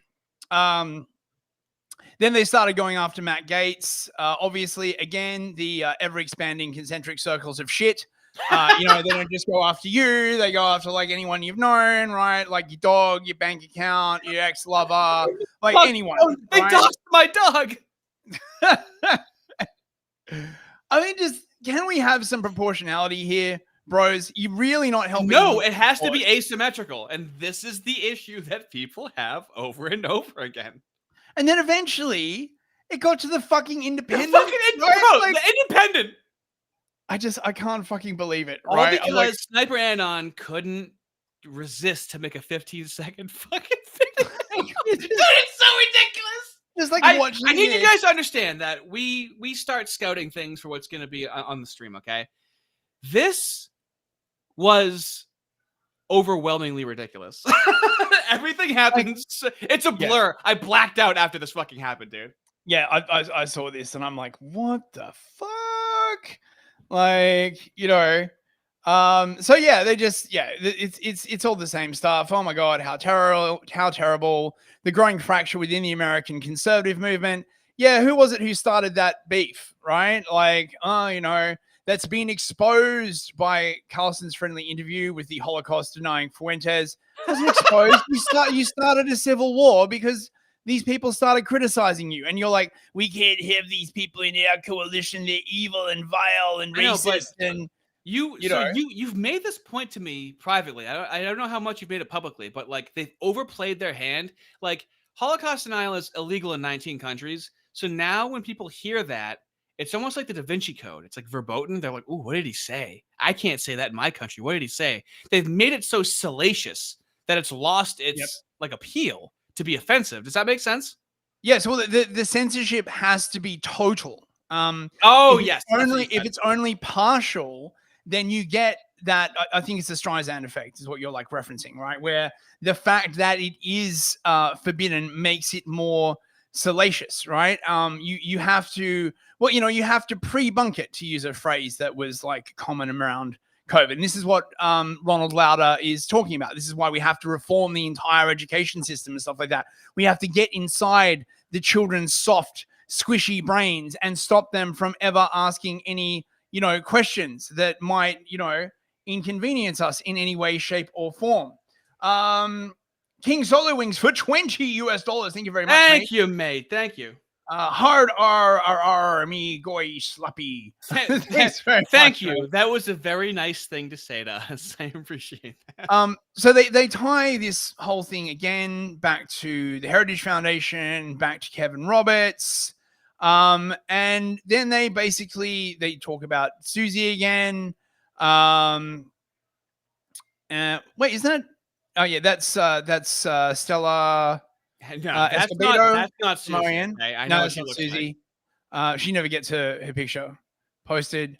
She must have that incredible invisibility I'm just shield. Curious, dude. Was Vish on Infowars? Can we get to that for the love of God? The foreplay right now, I'm edging. There's pre-cum leaking out of my cock right now. We're on to the third hour. No. And there's more. Did you know, chat, for the first time it can be revealed that Sniper Anon is in fact Matt Gaetz, dude, with a burner phone. Dude, James Lindsay is seeing. Do you remember on South Park when like the kids first started taking Ritalin or Adderall, and they were seeing little Christina Aguilera monsters? He's seeing little Matt Gaetzes everywhere right now. Like, is this Matt Gaetz in a burner? Wait, hold on. Do you hear that? Listen, is that Matt Gaetz? Do you hear that? That's James Lindsay's new life. He's like, is that Matt Gaetz? Was that him? Did Matt Gaetz create an account and make an AI video that then Vish was like, oh, no one's gonna be onto us? You fucking fat psycho. What are you talking about? I mean, James sees shadowy influence networks everywhere because he is part of a shadowy influence network. Right? Like, and so he has now basically come to the conclusion that everything in the world happens because of shadowy influence networks because he's a part of one. Right? Like, we are just, people shitposting. I mean, obviously, apart from all the money that we get from Russia and China and Cuba and Costa Rica and, Senegal and, all that kind of like stuff. It's just weird. Like, oh, who is he? Is it Gaetz on a burner? Someone who works for him? No, it's just someone shitposting on the internet. You fucking retard. Like, holy shit, not everything is a fucking conspiracy. My God. Honestly, acting mooish adds 20 years to your actual age. Right. So we're starting the third hour. See, I got there. Right. We're starting the third hour. We've got Vish. And so the final culmination. My nipples are raw from the foreplay right now. My nipples explode with delight. The final outcome. Vish Burra platformed by noted anti-Semitic platform Infowars. This right? just was released yesterday. Like, I need you guys to understand how fast a lot of this moves. Okay. Yeah. It moved very fast. Wow, you're gonna give me all that foreplay just for a one pump fuck like that, huh? Yeah, I'm afraid so, mate. I'm afraid so. That's what they call me, the one pump chump, right? Okay, so I got the timestamps ready. You got timestamps? Okay, so you wanted to like catch the start of this, right? From the beginning, absolutely. Let's take it from the top, mate. That's a pretty good pick, right? He looks like a pro wrestler, right? If Vish was like a pro wrestler or like a luchadores, right? Like what would his name be? I don't know, but he looks like I want to fucking deport him. I don't want this. He looks like a guy I don't want in my country, but he acts like a guy I need in my country. El Tornado Negro. El Luchador. Bro, Okay. hey, and if any white people have a problem with how he looks, you go and fucking do his job, okay? I'm a civic nationalist, okay? This motherfucker is out there, so... Wait. Just Artie, just one thing though, right? Yeah. He's not white.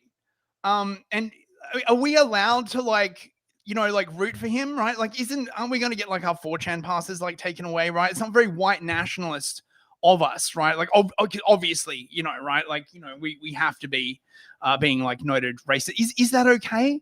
I struggle so much, bros, right? Like whether I'm allowed to like support people who aren't really white. It's a terrible dichotomy. I struggle with it all the time. I better not catch anyone accusing him of being a DEI hire when he posted another one of Sniper Anon's AI cartoons where the inside of his jacket was fucking swastikas, and he fucking posted it. Okay, you have to understand that the main antagonists of white people is the Moose, and he is attacking them, and the man loves this country, and he's doing more for this country than most white people. Now, honestly, dude, I really kind of want to get Eric Arval on here. He's recently having a split with Nick Fuentes, but anyways, like there's also like white identitarians that understand what I'm saying and still want to advocate for white people. Like, it really isn't that complicated of a position. Well, look, the opinion of the chat is in, and it looks like Vish has been declared as an honorary white. Hey, listen, we're a very magnanimous people, and so we extend. Dude, he got arrested for selling weed and psychedelics in college. That's the whitest thing you can do. only second to building nations. Okay, so he's white. He's behaviorally white. Whitest activities ever, right? Enjoying cheese, right? Playing Dungeons and Dragons, selling weed and psychedelics in college. Yes, absolutely. Right. Okay. All right. Let's get on with it. They can talk about whatever they want in whatever fashion that they want, but if we say the exact same thing, they are going to smear us as anti-Semitic. They're going to smear us as Nazis, as you name the epithet. I mean, it just reminds me of the left back in 2016 and those years, right? Yeah. Even pre to COVID, they sound like the left, and this is part of their tactics to try and smear everyone, get every competition or competitor of messaging out of the way by using these accusations, and so that they can go on and do what they want on behalf of Israel with impunity. And that is something that we as patriots need to stand up against. There is no way in hell that real Americans, are going to allow Israel to dictate the terms of United States foreign policy, domestic policy, or even speech patterns, right? They're not going to change our 1A culture because they don't like something that was said. They don't like a cartoon that was made. They don't like a joke that was said. They don't like that this information has been exposed. We have to fight against this. This is the same censorship that we stood against back in 2016, through COVID, through 2020, and it's now rearing its ugly head in 2025. And this time it is because of Israel and basically young Americans' lack of positive sentiment towards Israel. There is no way I'm going to let our nation be subject to these kind of foreign influence operations on behalf of a foreign nation. There's no way George Washington would turn over in his grave if we as Americans allowed that to happen. And I'm not going to let that sit on my soul that's what. Pause it. Prester in chat said, we don't have enough Wignat talent. We need to outsource the Indians to do it for us. He's not a DEI hire. He's outsourced.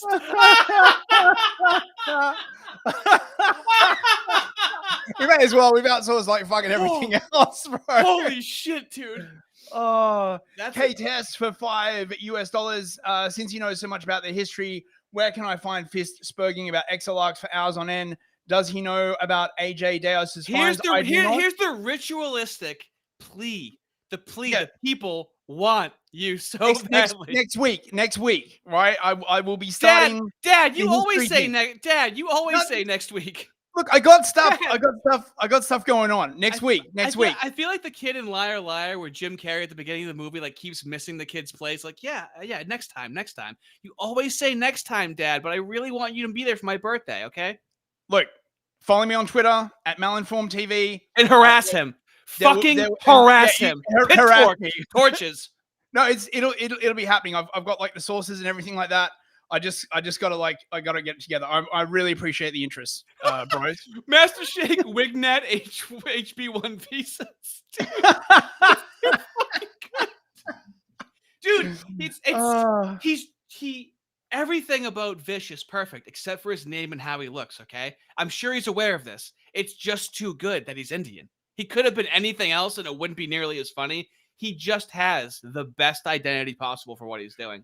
Sir, he is the Indian face of white supremacy. Thank you very much, sir. Dude, imagine. Oh my God, imagine if he did an interview with an Indian accent. Like it's so fucking hilarious, right? I need to hear his Indian accent. If he has a banger Indian accent, he could do some real fucking damage. Mate, can he do voices? I got to know now. I got to know if he can do like a good Indian accent. Right. Well, so what's the next time? I'm gonna post and ask him. What's the next timestamp, man? We could do 251. 251. Okay. Wait, what does that say? Carry on with your rispirations, dude. Shit, I want some rispirations, dude. Up in this his home. The kosher centrists were not happy that he got platformed. He was supposed to be deplatformed. He was supposed to be gone forever, and he came right back having fun. So wait, so he's not only part Indian, but also part vampire, right? you put him down in the ground, right? And he just pops back up. My God, I can't believe it. I know. Right? Which any defense against a half Indian, half vampire? I know. Which part sucks more, you know?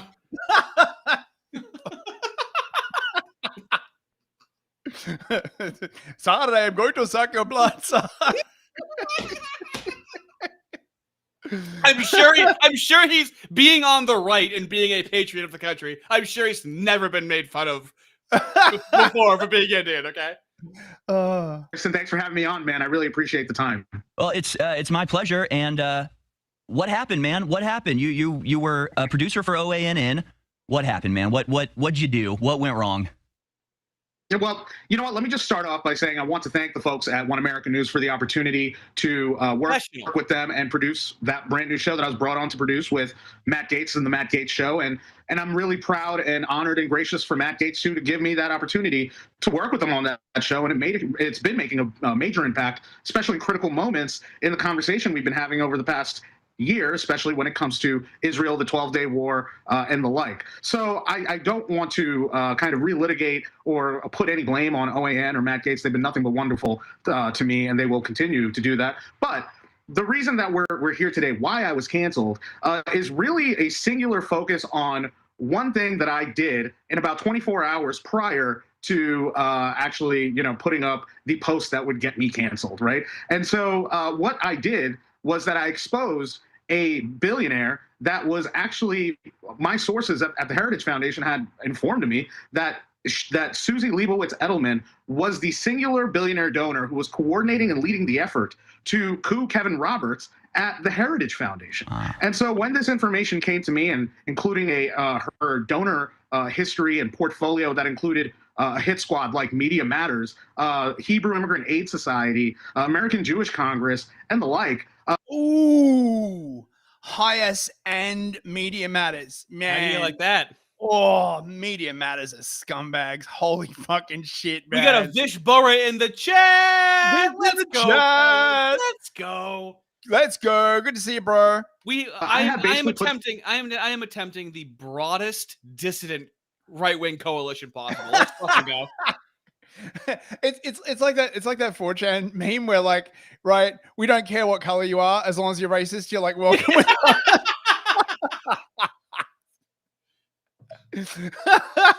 we are the true diversity, actually.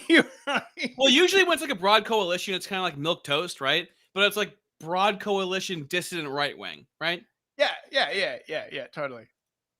Together a thread exposing this, exposing her, and the thread was catching fire.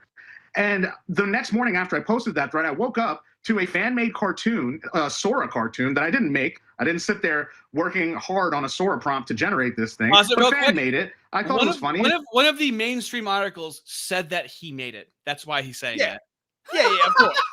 So it's Matt Gaetz. He made it. Oh, where is it coming from? The call's coming from inside the house. You're crazy, okay? It's just someone shit posting. Like, holy fuck! Do you easiest people thing in the fucking fucking not? world. Do you not understand like how shit posting works? It's 2025. For fuck, you know how long 4chan has been around, right? It's like boomers trying to like fucking grasp the internet. They're like, I know. This new internet thing, like, grandma, it's called a meme. I know. A meme, you say.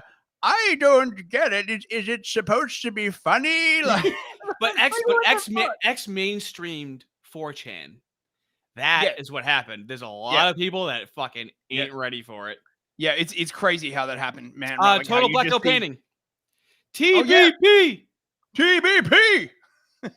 Sent 5 rhetorically defective gifted memberships. Fellas, why do you want people to see these embarrassing videos of me so badly, huh? Why do you like doing this to me? If you didn't want people to see it, you shouldn't have put it up on the internet, man. You know, Fuck you!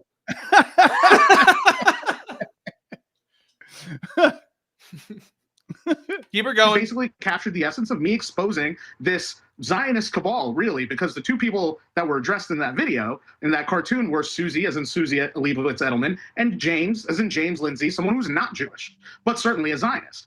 And so I took this cartoon and used it to troll Susie harder, to get a reaction out of her, get a rise out of her. And in about 4 hours from me posting that cartoon, it was written up in Mediaite by Isaac Shore, Israel First's #1 operative at Mediaite, as a wildly anti-Semitic cartoon. Now, they make this judgment basically because the scheming room that is portrayed in the cartoon had the Star of David emblazoned all over it. Now, the Republican Jewish Coalition, American Jewish Committee, any Jewish organization on earth will use the Star of David to represent their cause, to represent and symbolize their cause. But when I do that, to use it to imply the same thing, they called that anti-Semitic. And then in that scheming room, I portrayed Susie, or I didn't, but the cartoon itself portrayed Susie and James as cockroaches and amongst their cabal there. But it wasn't really meant to be anti-Semitic in the way that it targeted Jews. But it certainly was a critique about the Zionist cabal that's trying to destroy the MAGA movement, that is trying to break up and destroy the MAGA movement on behalf of Israel, Zionism, and this Israel First cabal. And so we have reached shit posting orbit. Right, I can't believe this shit is on fucking InfoWars. Like, bro, oh my I know, but there's that. But as an editor, him being like, it's not meant to be anti-Semitic, and he couldn't, like, when you watch the cartoon by itself, it's 15 seconds, it's whatever. In the context of him talking, he just looks extra evil, and it just looks extra fucking malicious as he's talking about it, dude. That editing job was fantastic. Oh my god, this is just so like epic clown world. I can't believe it, right? Like, hey, was it a lapse of better judgment on my part? Perhaps. But anti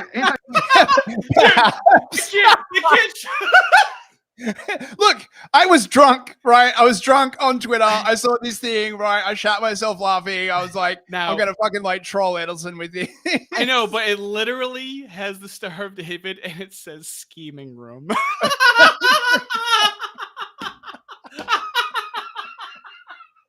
Oh my god. That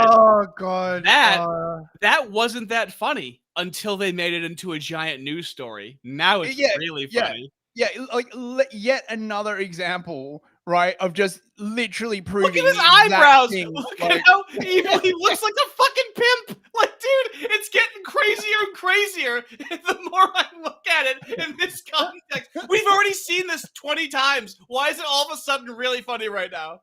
Shit, I'm gonna get up in that scheming room. Yeah, you can't draw him Indian. He just looks black. Would you draw him? There's no way to draw him Indian. Fucking hilarious.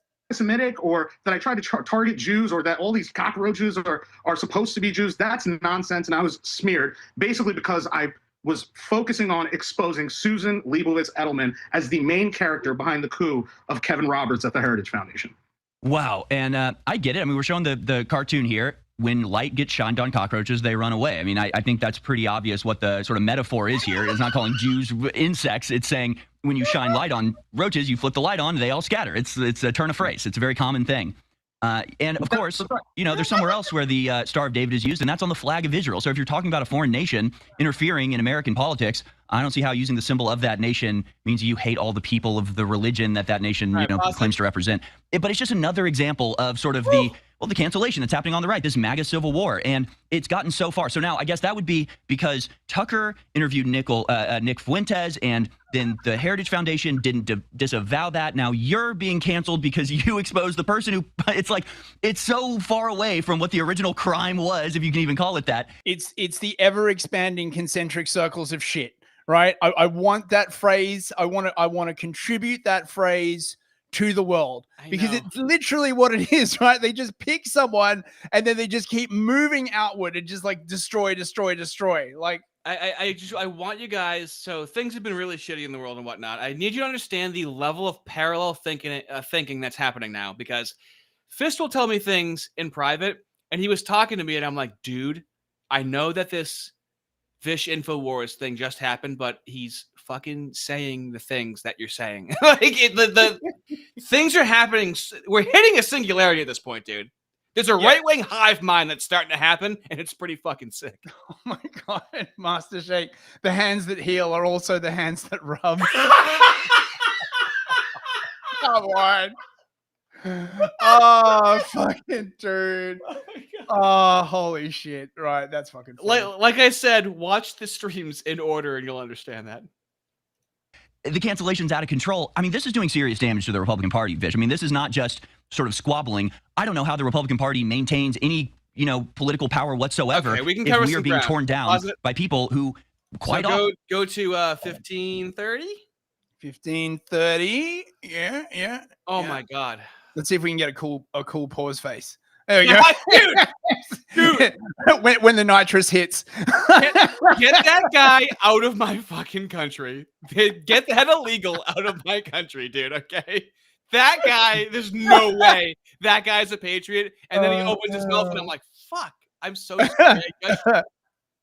The defense of Israel. And I think that this is, again, goes back to Susan Leibowitz Edelman, who's trying to whitewash her history and scrub and sort of Stalin her whole history as a progressive donor funding hardcore leftist causes into sort of now a Trumpian conservative donor who donates to TPUSA and the Heritage Foundation and the Manhattan Institute. They're really trying to remake their image so that they can then control the party in the future, and their cronies and their characters that they're building up through their networks are going to be the ones who lead this movement, especially online and in the public sphere. So, you know, these are, and Ben Shapiro is kind of king of that coterie of influencers who are going to be the ones who are going to replace all your MAGA heroes. That's their plan.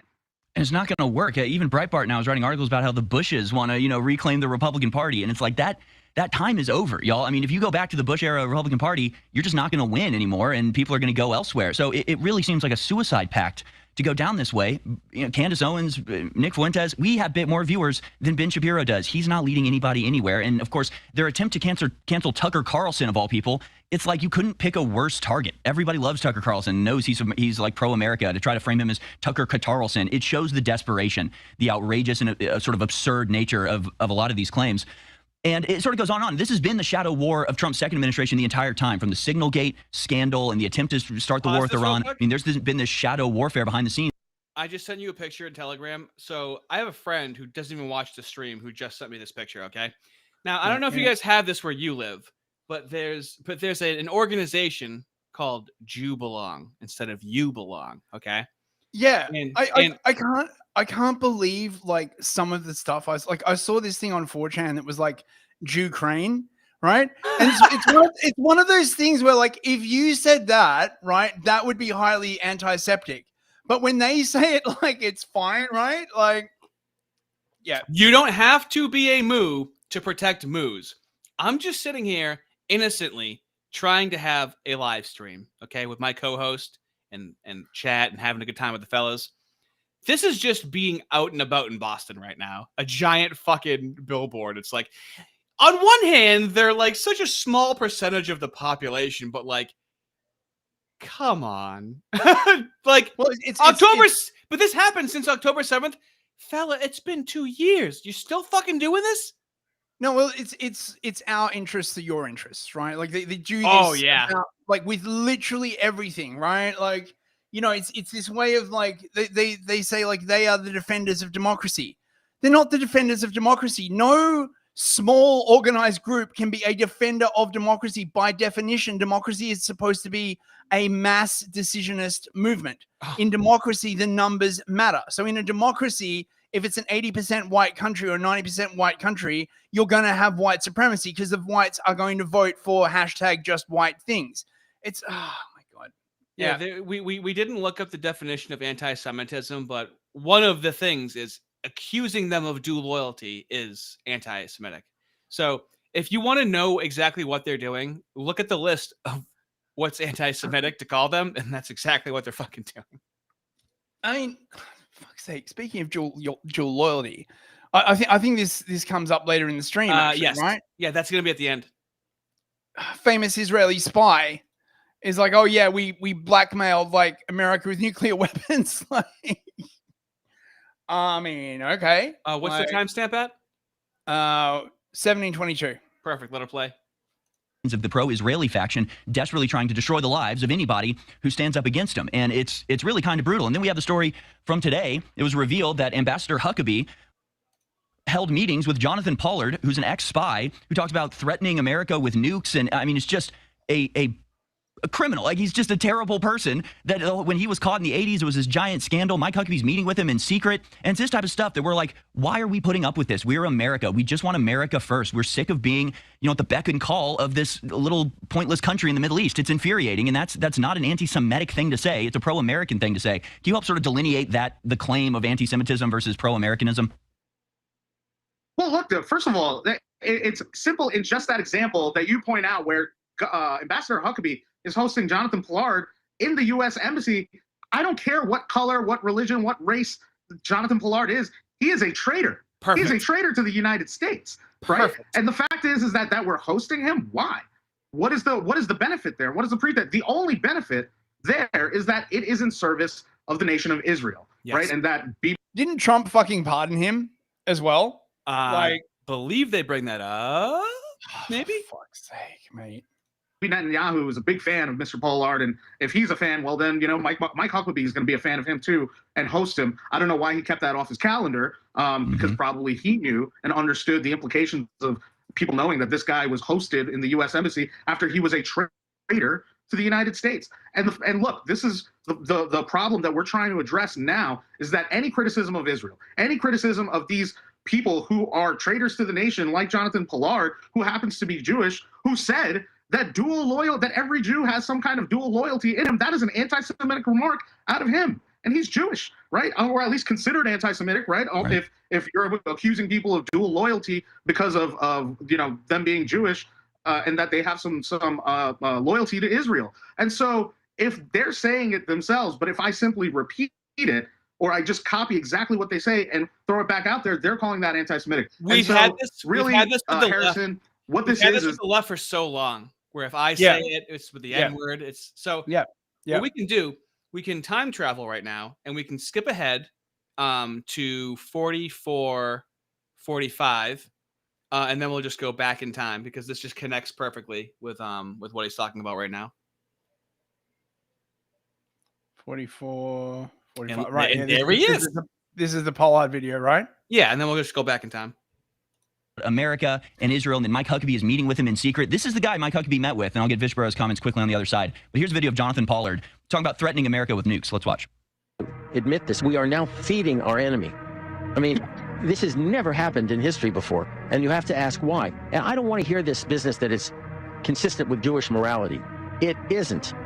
Anybody saying that doesn't know anything about Jewish morality at all. Oh, let me bring you back to October 1973. During the Yom Kippur War, when Henry Kissinger instituted an arms embargo against us. And what happened?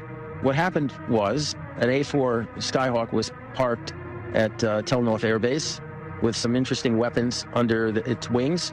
And we told the Americans, take your eye in the sky and take a good look at the airplane that's on that runway. And the next day, the airlift started to Israel, the arms air. So in other words, we threatened their... We threatened to use unconventional weapons. I'll leave it at that. And so he said, is this what you want us to threaten now? I said, absolutely, except this time I want us to go forward with it if necessary. If they think we're bluffing, we go forward with it. Look, as far as I'm concerned, when we are faced with an existential threat, we have the right to use any and all weapons in our disposal to eliminate that existential threat. A lot of people don't know anything about nuclear weapons at all. What they are, how they could be used. And I'm tired of using euphemisms. I'm tired of saying, well, we have something, in the basement, but we won't be the first to introduce nuclear weapons in the Middle East. It's enough already. All right, so that's Can I just make a point here, right? You're supposed to use these weapons against your enemies, not against your fucking allies. Like, oh my fucking God, right? You're being too harsh with them. Come on, let them up. I've got a great idea. Instead of bombing the Palestinians, why don't we bomb the Americans instead? Fuck, man.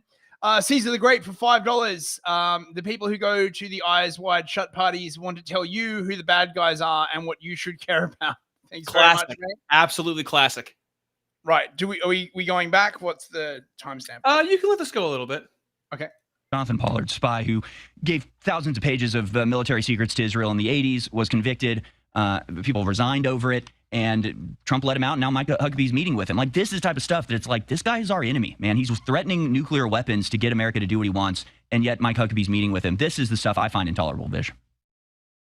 It's not that I just find intolerable. Look at the arrogance, right? And look at the hubris that's dripping from him as he says those things.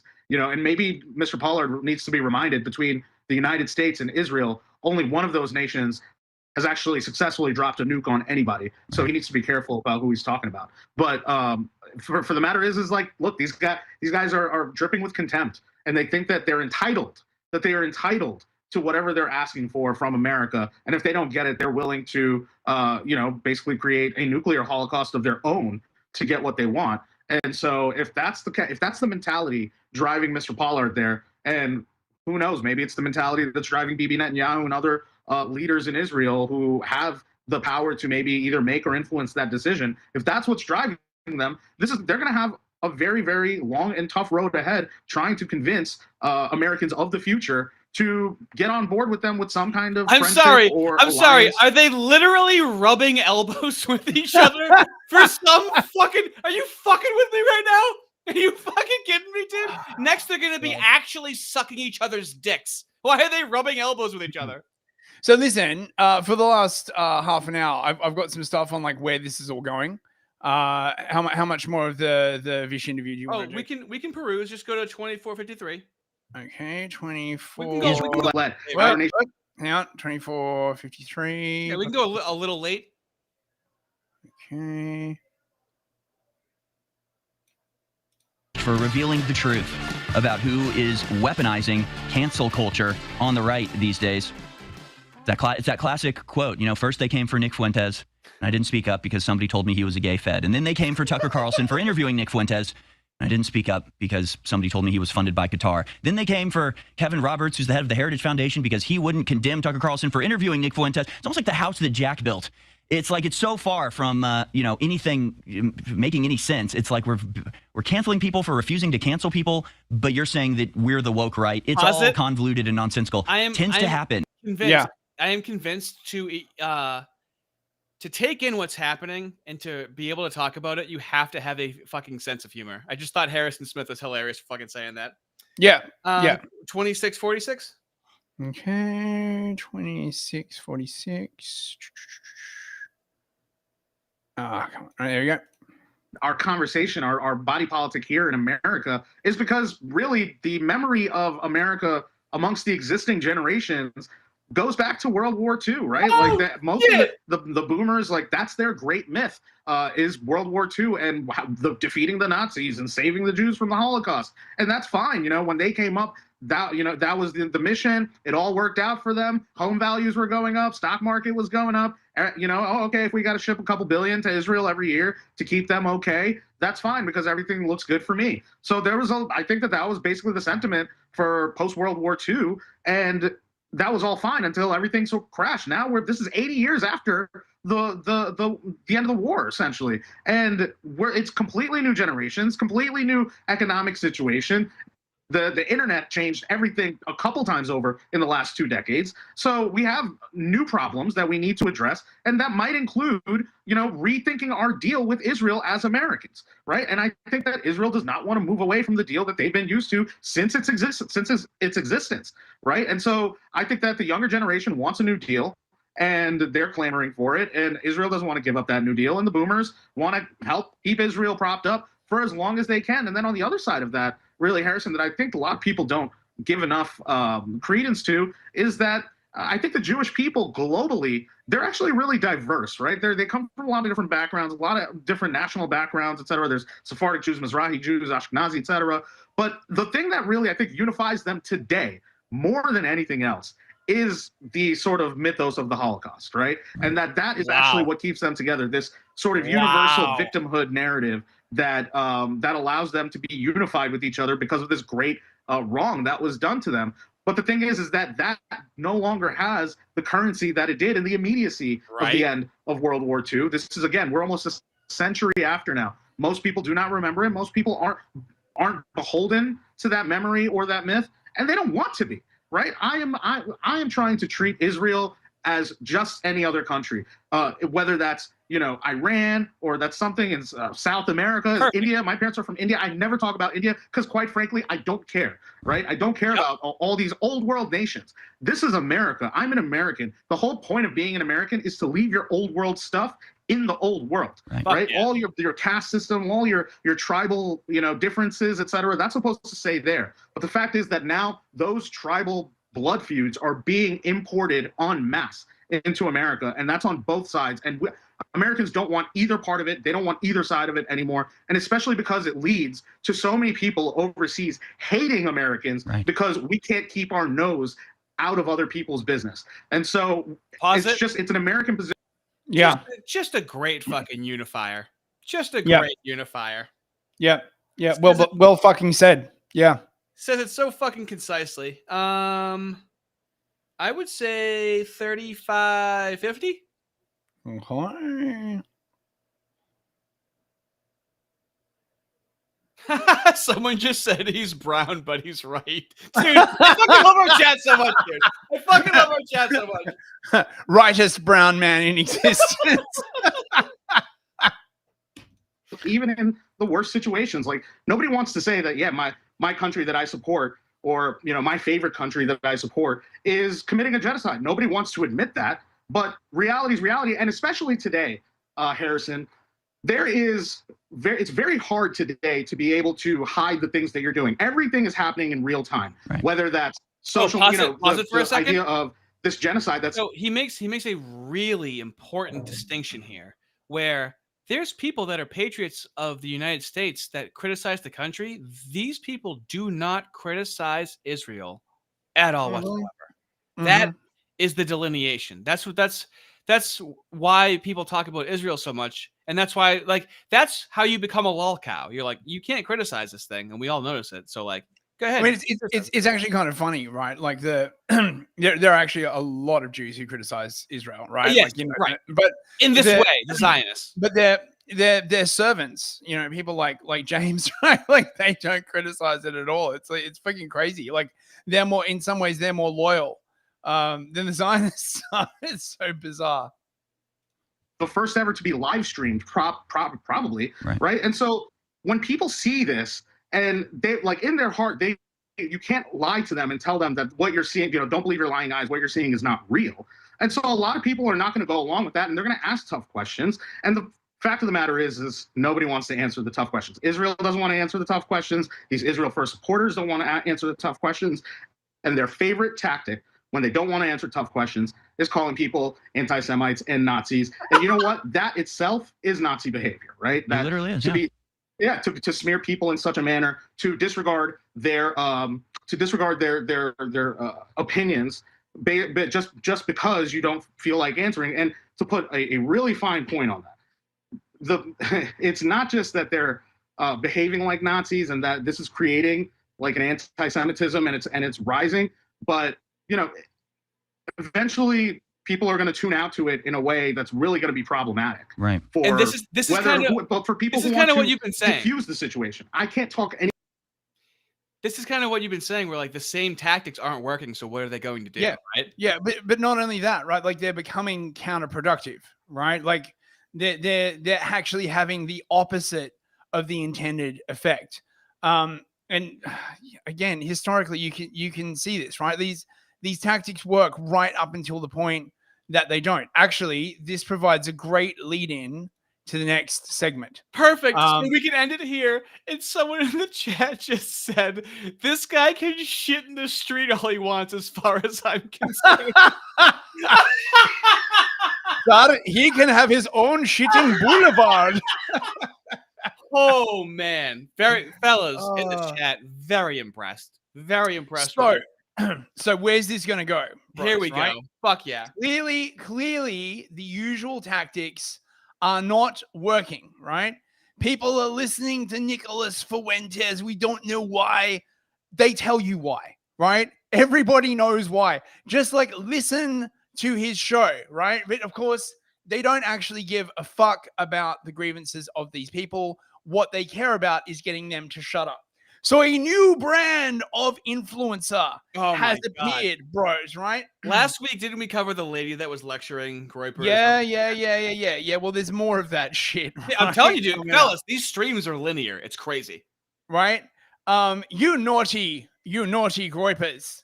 How dare you, right? So yeah, but this is bald man with beard, okay? Yeah, this bald is, man this is like with Kamala beard. for white dudes. Like, hey guys, I know what it's like to be you, but there's another way to be. Hello, my fellow Groypers. Sure, we've all got problems, but you don't want to be antiseptic. Bald man with beard is here to set you straight. There's been a whole bunch of these, and I just thought I'd play this because this is just like, my God. Here's Groypers. Let's talk man to man. Yeah, let's talk man to man. That's the fucking Kamala. That's the white dudes for Kamala. Hey, white guy, white guy here. Kamala, actually kind of cool when you think about it. Because you need to hear this. Not from someone trying to score points or go viral, but from someone who actually cares about where you end up. You've been told you're part of something bigger. That you found a tribe of men who see through the lies, who reject the modern world, who stand for faith. Oh my God, I scrolled past it. I haven't fucking watched it. Notice how he has to invoke the idea of a tribe, and then he's going to be like, "Don't be in a tribe like that, okay?" Yeah. It's very carefully. It's very carefully written.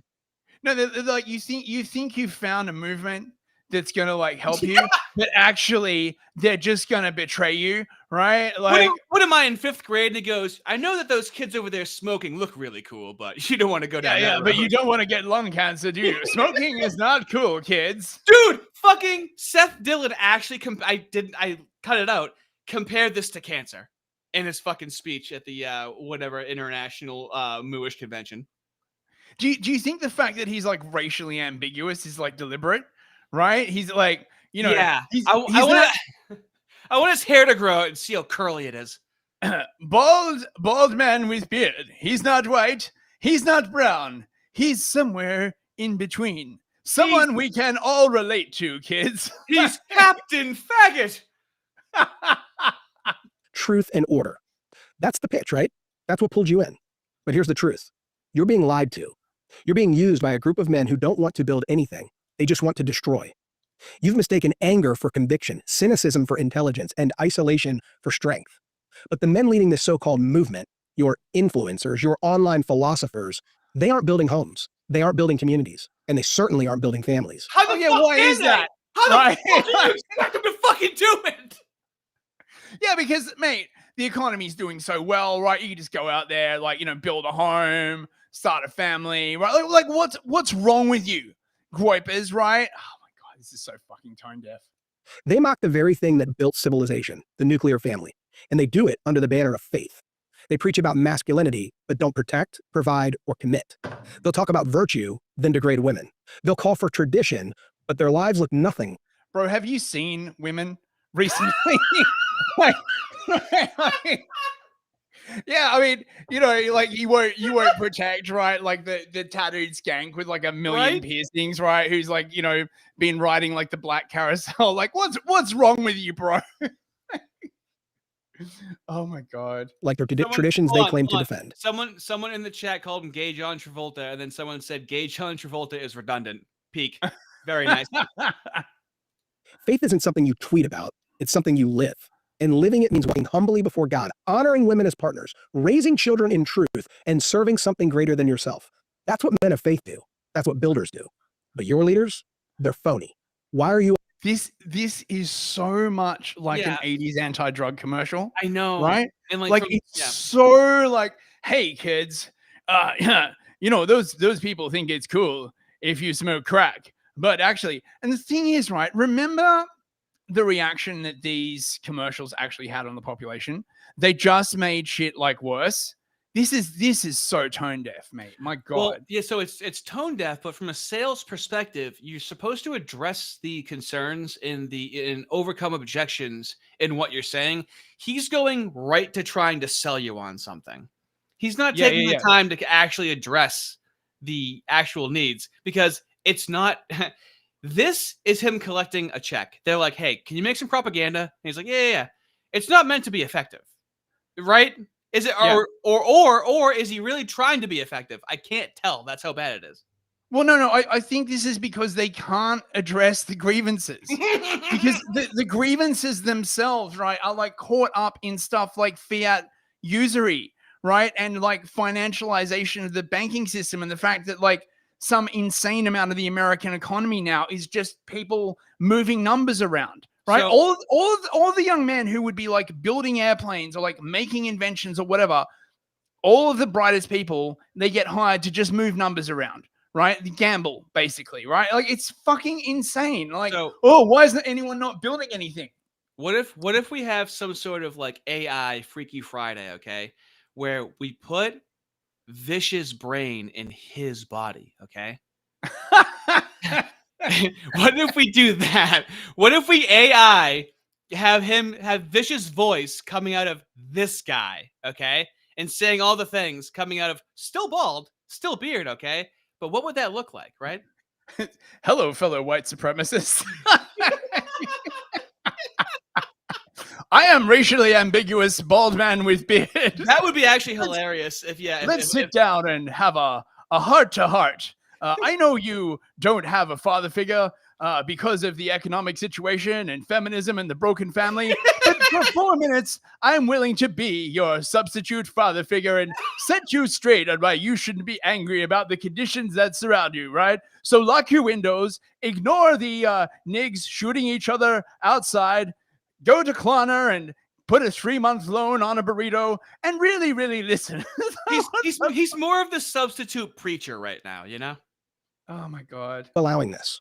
You wouldn't let a football coach teach you how to play baseball, so why are you letting boys teach you how to be men? Why are you following men who've never led anything real? Not a family, not a household, not even themselves. Why are you giving your loyalty to people who never built a thing in their lives? I don't know. I mean, Fuentes built like how many followers has he got now? That's a pretty like fucking big achievement. I know, but like he is the basement dweller living with his mom because of the circumstances that we are in right now, because of Israel's influence and because they intentionally want to destabilize white people. So that's he can't. There's a house that's on fire, okay, and this guy's like talking to you, and it's like, okay, when is he gonna get to the water that puts out the fire? And he's like, hold on, hey, whoa, come on. Anyway, hey, have you considered that those people telling you to put out the fire are racists and will betray you, right? And as soon as over and over again, as soon as the fire is out, man, right? They're gonna like turn on you, and you're like, yeah, but the fire will be out. Yeah, but they're not putting out the fire for the right reasons, bro. The pictures on your mantle are being burnt.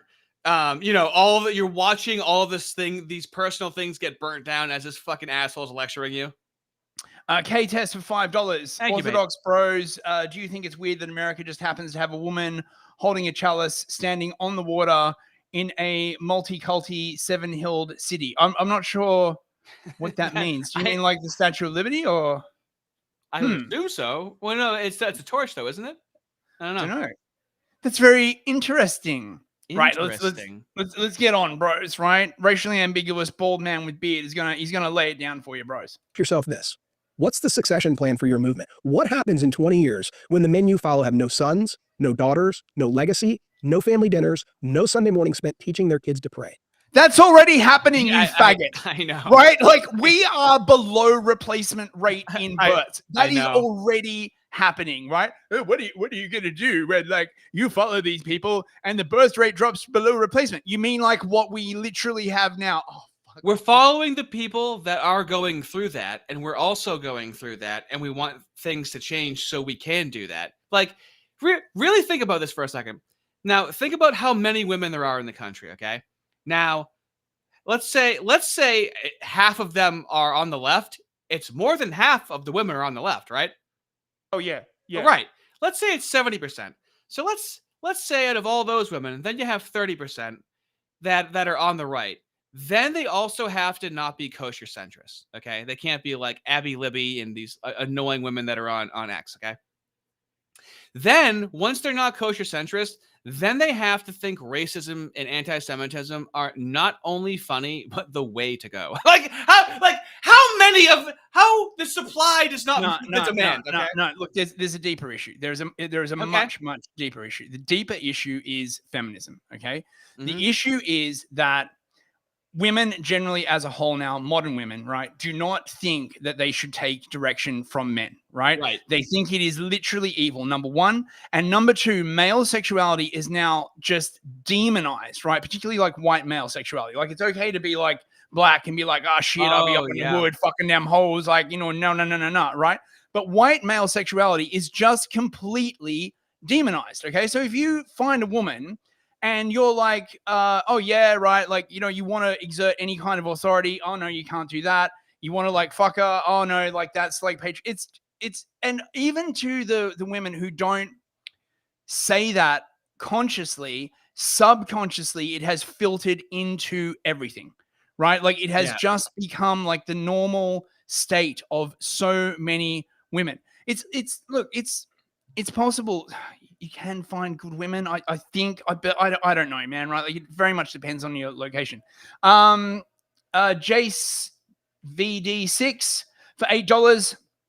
I'm poor, car payment, but take this in lieu of my burrito loan. Love you, bros. Oh, thank you very much, Jace. I appreciate that, man. We love you too. We love all of our viewers. You guys are look, if no one watched the show, we wouldn't do it. Thank you guys. I really it would be really awkward. Yeah, we'd just be screaming into the void. It would be homeless men on the side of the road yelling at us. Welcome to our live stream. Hey, has anyone got any crack? Oh God. Who carries the torch when no one has passed it on? The answer is no one. Because a movement without families dies in one generation. Wait, and how did that come about? Yeah. Oh my God. See, I can tell you this as someone who's lived. Do you have other videos of these? Can we skip this guy? I do. Yeah. Okay, right. So we you're gonna be spoken to by another Yenta. Am I even allowed to say that? I don't know. Like, they made it sound like I just before I do this, right? This is from the New York Times. Just take a look at the bookshelf behind her, right?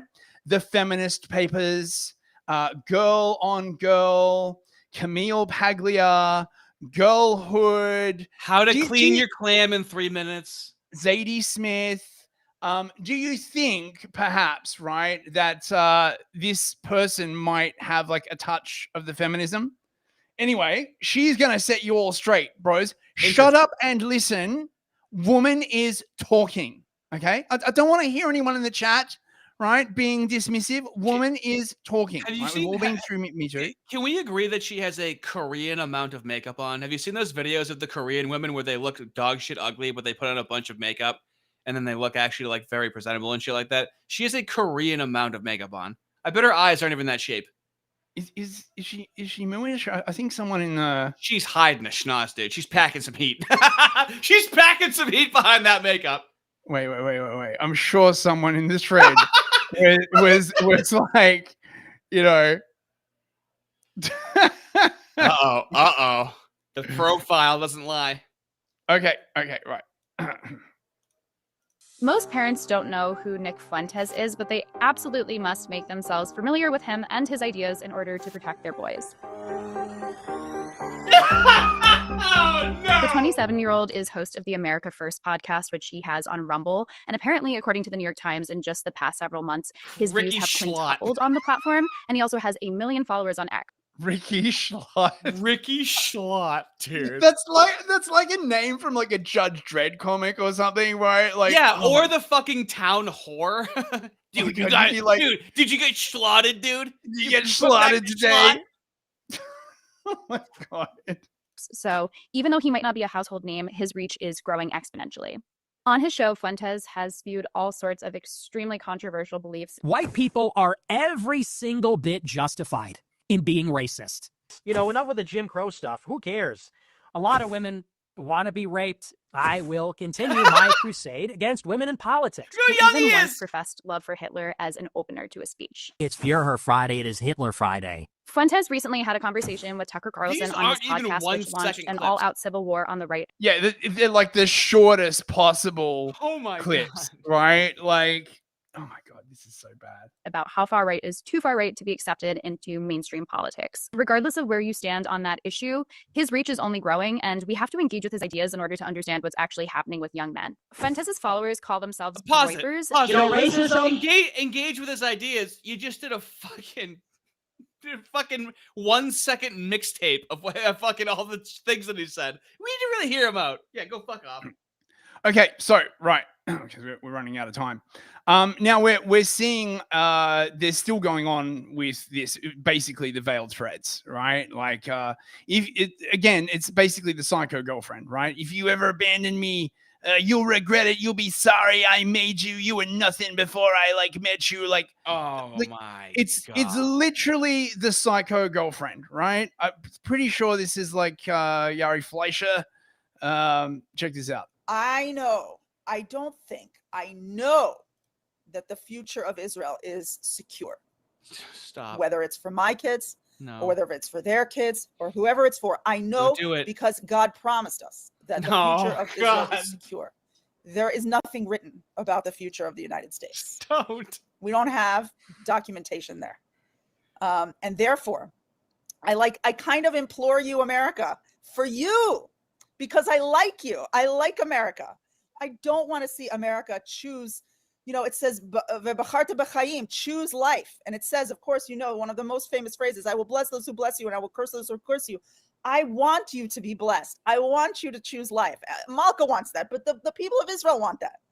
The people of Israel like you. We're interested in you. We support you. We see the beauty in you. We see what's wonderful in your country. We see what's wonderful in your citizens. And we're not Christians. We're Jews, but we see what's beautiful in your faith, and we appreciate you for who you are.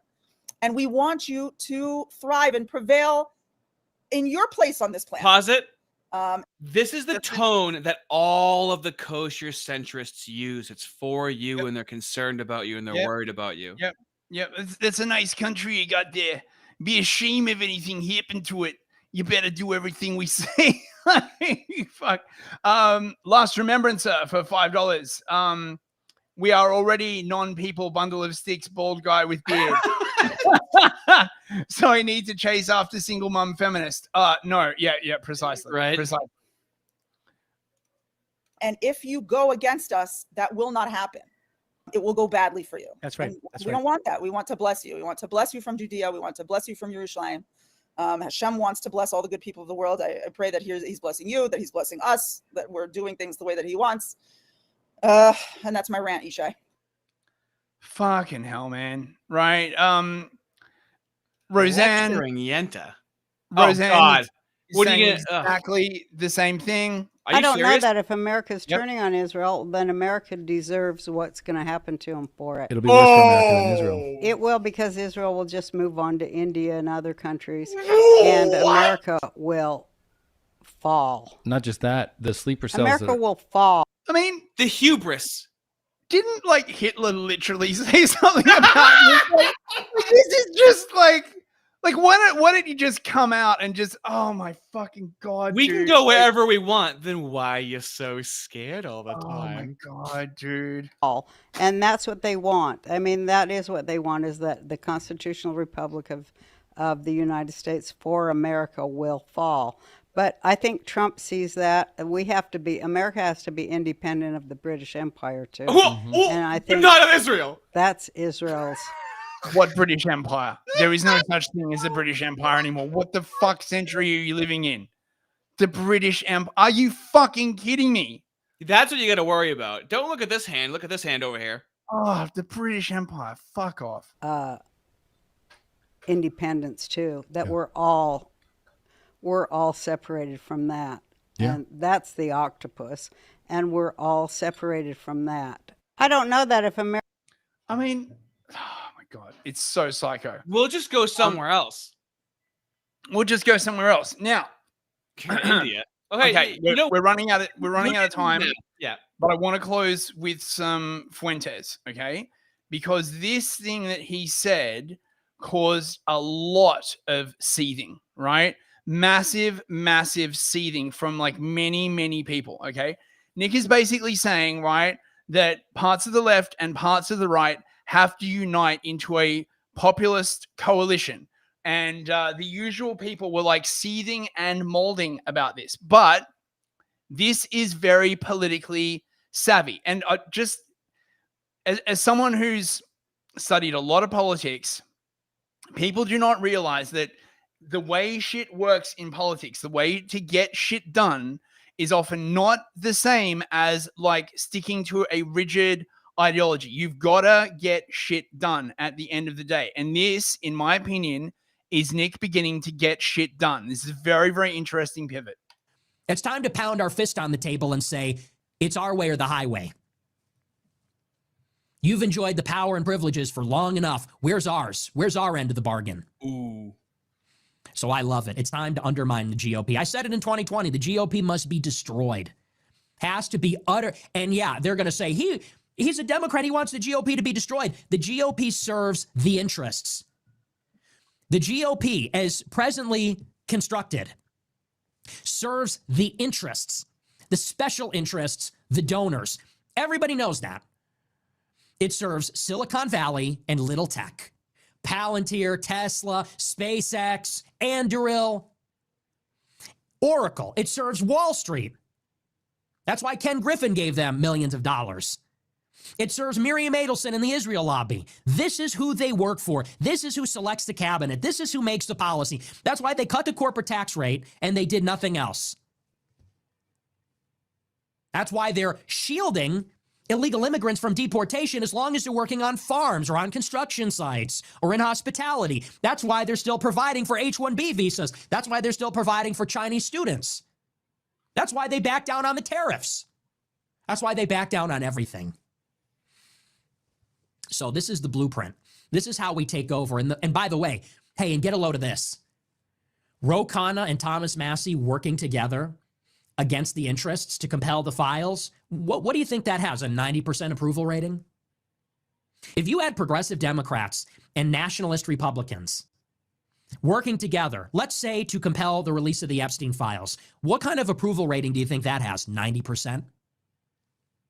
And what if they got together and they opposed foreign aid to Israel? What approval rating do you think that would have? 90%? What if they got together and worked on the basis of a common interest? Do you think that that Republicans or independents running under that brand, do you think that that would become more popular or less popular over time?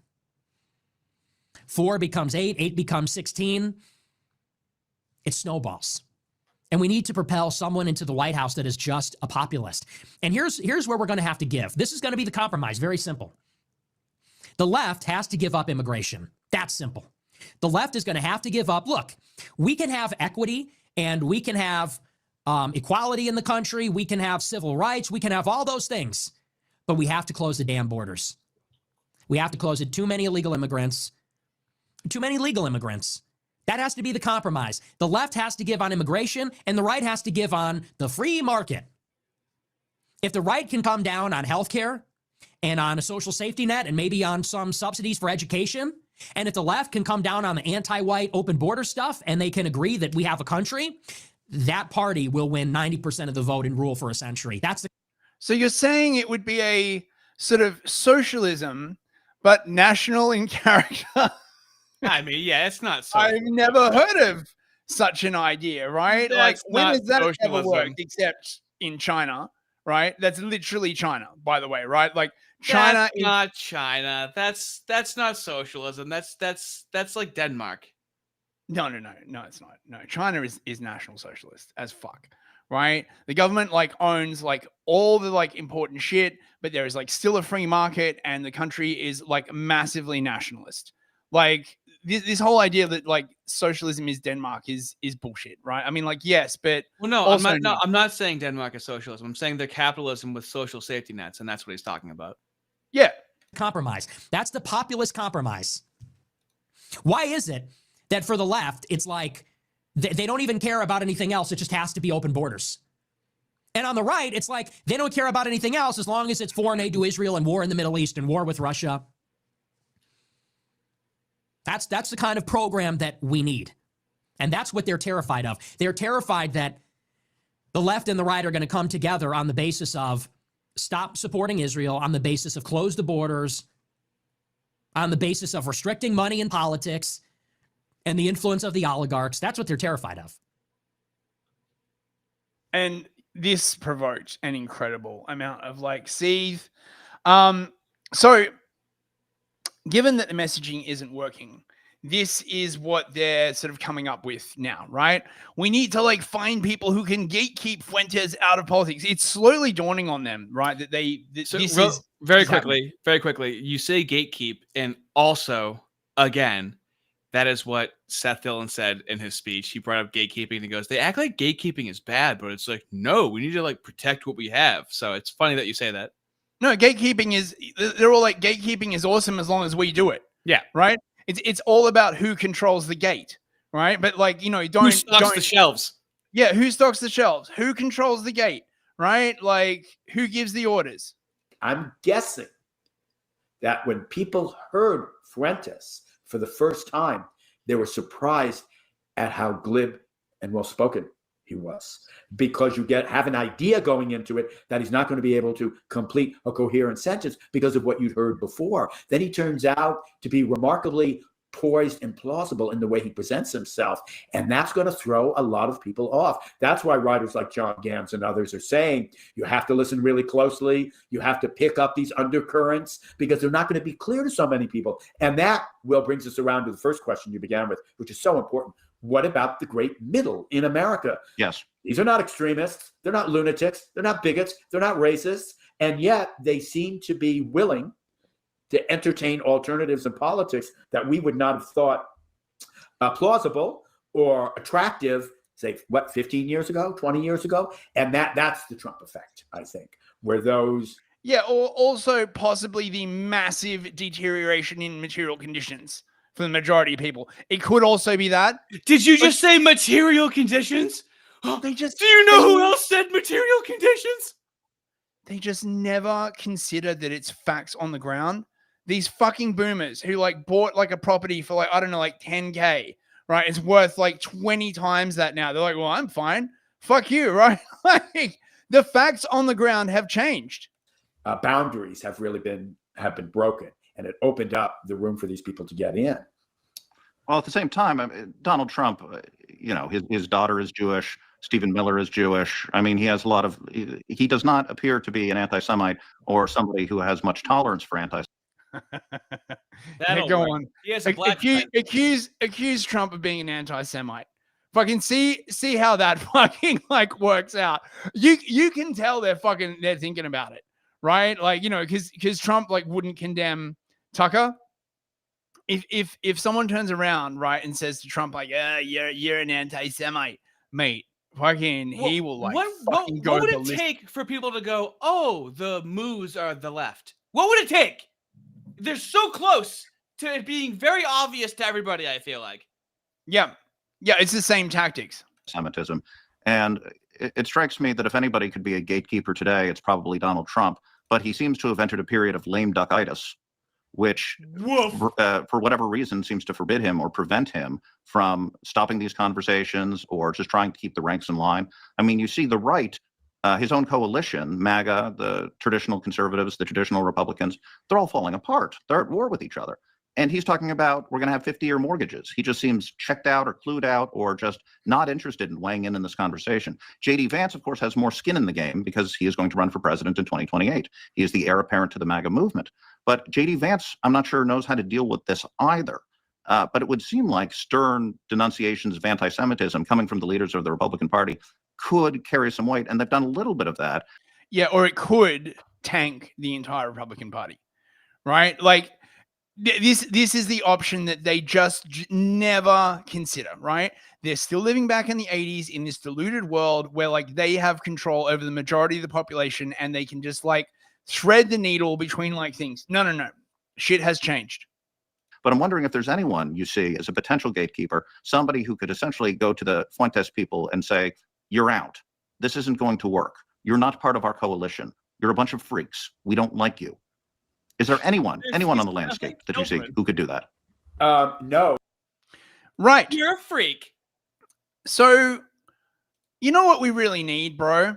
We need, I don't know, an indeterminate person of color, right? Who's young and dynamic, but still has connections to the neoconservative movement. Where would we find such a person, bro? Oh, look at this. It's Nikki Haley's son, Nayland Haley, who was just on Tucker Carlson being literally exactly that. And there's so many different aspects to immigration that it's not just the migration part of it, but a lot of other things that are just out of control. Like what? So naturalized citizens should not be able to hold public office. Growing up here is a big part of understanding the country. We need to stop and limit the amount of foreign students that are coming into our universities. Some of them are spies, by the way, for foreign governments. But it's also just we should put our kids first. Yes. And we should also not allow dual citizenship because that's the stupidest idea. You're either American or you're not. And everyone wants to make it so complicated. That's the thing that I don't like about the past generations. They're always about the rules, the process, and regulation. No, it's really simple. You're just America first. People should have their loyalty to America first. Holy shit. And if they can't do that, then this ain't the country for you. That's totally right. What about serving in a foreign military? Oh, gosh, no, forget about it. You see where this is going, Artie? You Wow. see it, Nate? You see it, right? Very impressed. He's not white. He's young. He's well-spoken. But he's reasonable, right? We have listened to your concerns, right? And identified like a number of things we can do around the edges that will keep the system in place, but hopefully diffuse your anger. We're not going to talk about usury. We're not going to talk about excessive financialization, right? We're just going to talk about, you know, dual citizenship and stuff. You can't do that. Of course not, right? It's ridiculous. That idea alone is just insane. Yeah. Dual citizenship's already bad enough, but to serve in another country's military is disqualifying, really.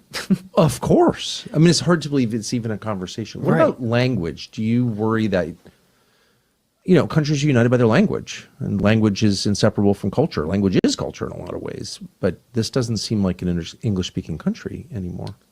Yeah, especially when you go to places like Minneapolis, Miami, New York, which I lived there for a little bit.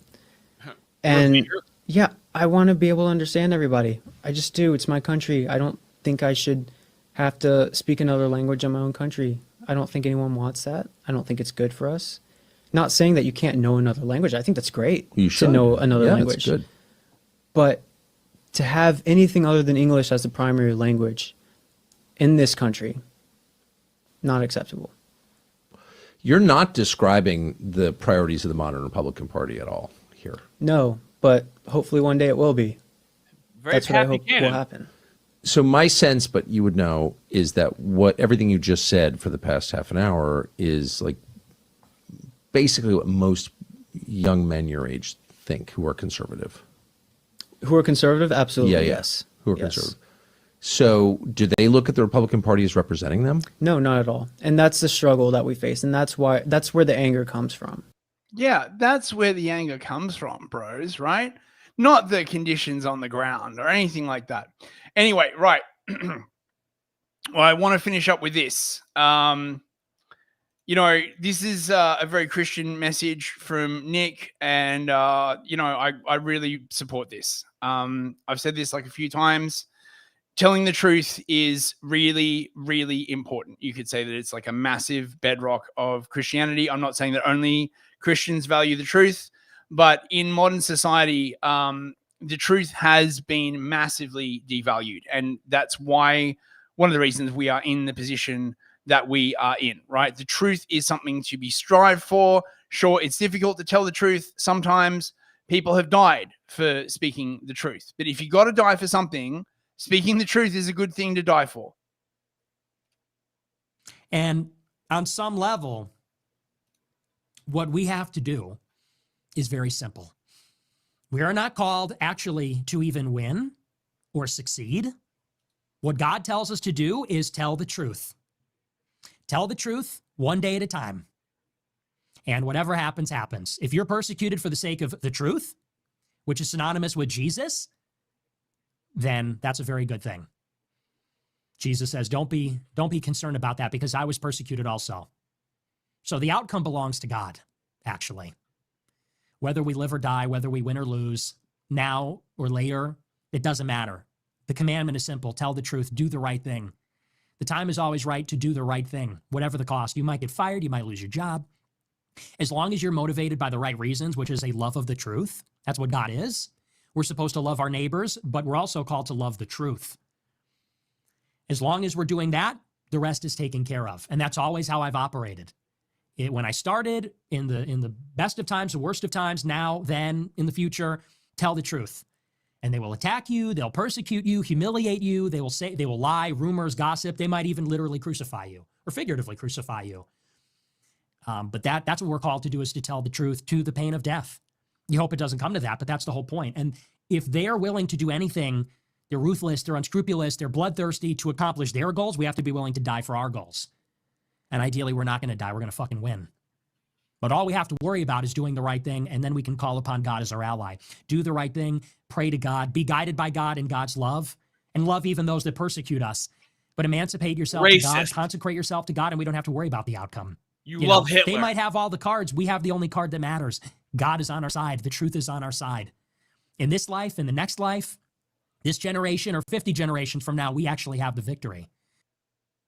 Yeah. So I just really like that. And that's the last clip, man. Oh my God. We did it. We did it, bros. We did it. God. Dude, not only do I need to desperately watch Tim Pool talk to fucking Oren McIntyre. This is a bucket list conversation, and Joel Berry. But also, Andrew Wilson right now is taking on, I just made a video with Andrew Wilson. He's taking on all the haters on X, talking shit about his wife right now. So nice. I don't even know what I'm going to fucking watch. Both are business and pleasure. I don't even know. I'm so spoiled right now. Anyway, thank you so much for coming along, everyone. I've been Fist. He's been Artie.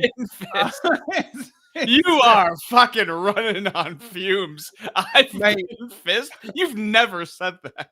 I gotta eat, bro.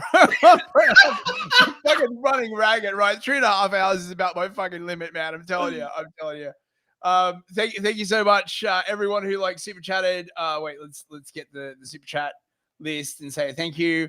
Last remembrance, Phoenician, K Tess, Caesar the Grape, Total Blackout Painting, Go Brown, Standard 54, King Solo Wings, Quizats Chatterack, Waffle, Cool Vic, Sneed for Speed, Master Shake, Deadpool Kid, Mighty Meme King, The Unconsidered 3044, 6.5mm Grendel, Flavius Acanacius, The Lone Canuck, Ardent Party, and Bias Calm, thank you so much for the super chats, bros. We really appreciate it.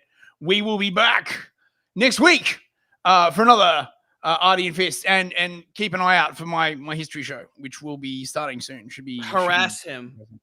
Yes, Torch harass me. pitchforks. Purge him. Any last words, Artie? Man, I love the fellows. I got the best fellows. You guys, I make you guys laugh, but it's a very symbiotic relationship because you guys fucking crack me up. So have a good night, fellas. Yeah, have a good night, and we'll see you next week. Good night, bros.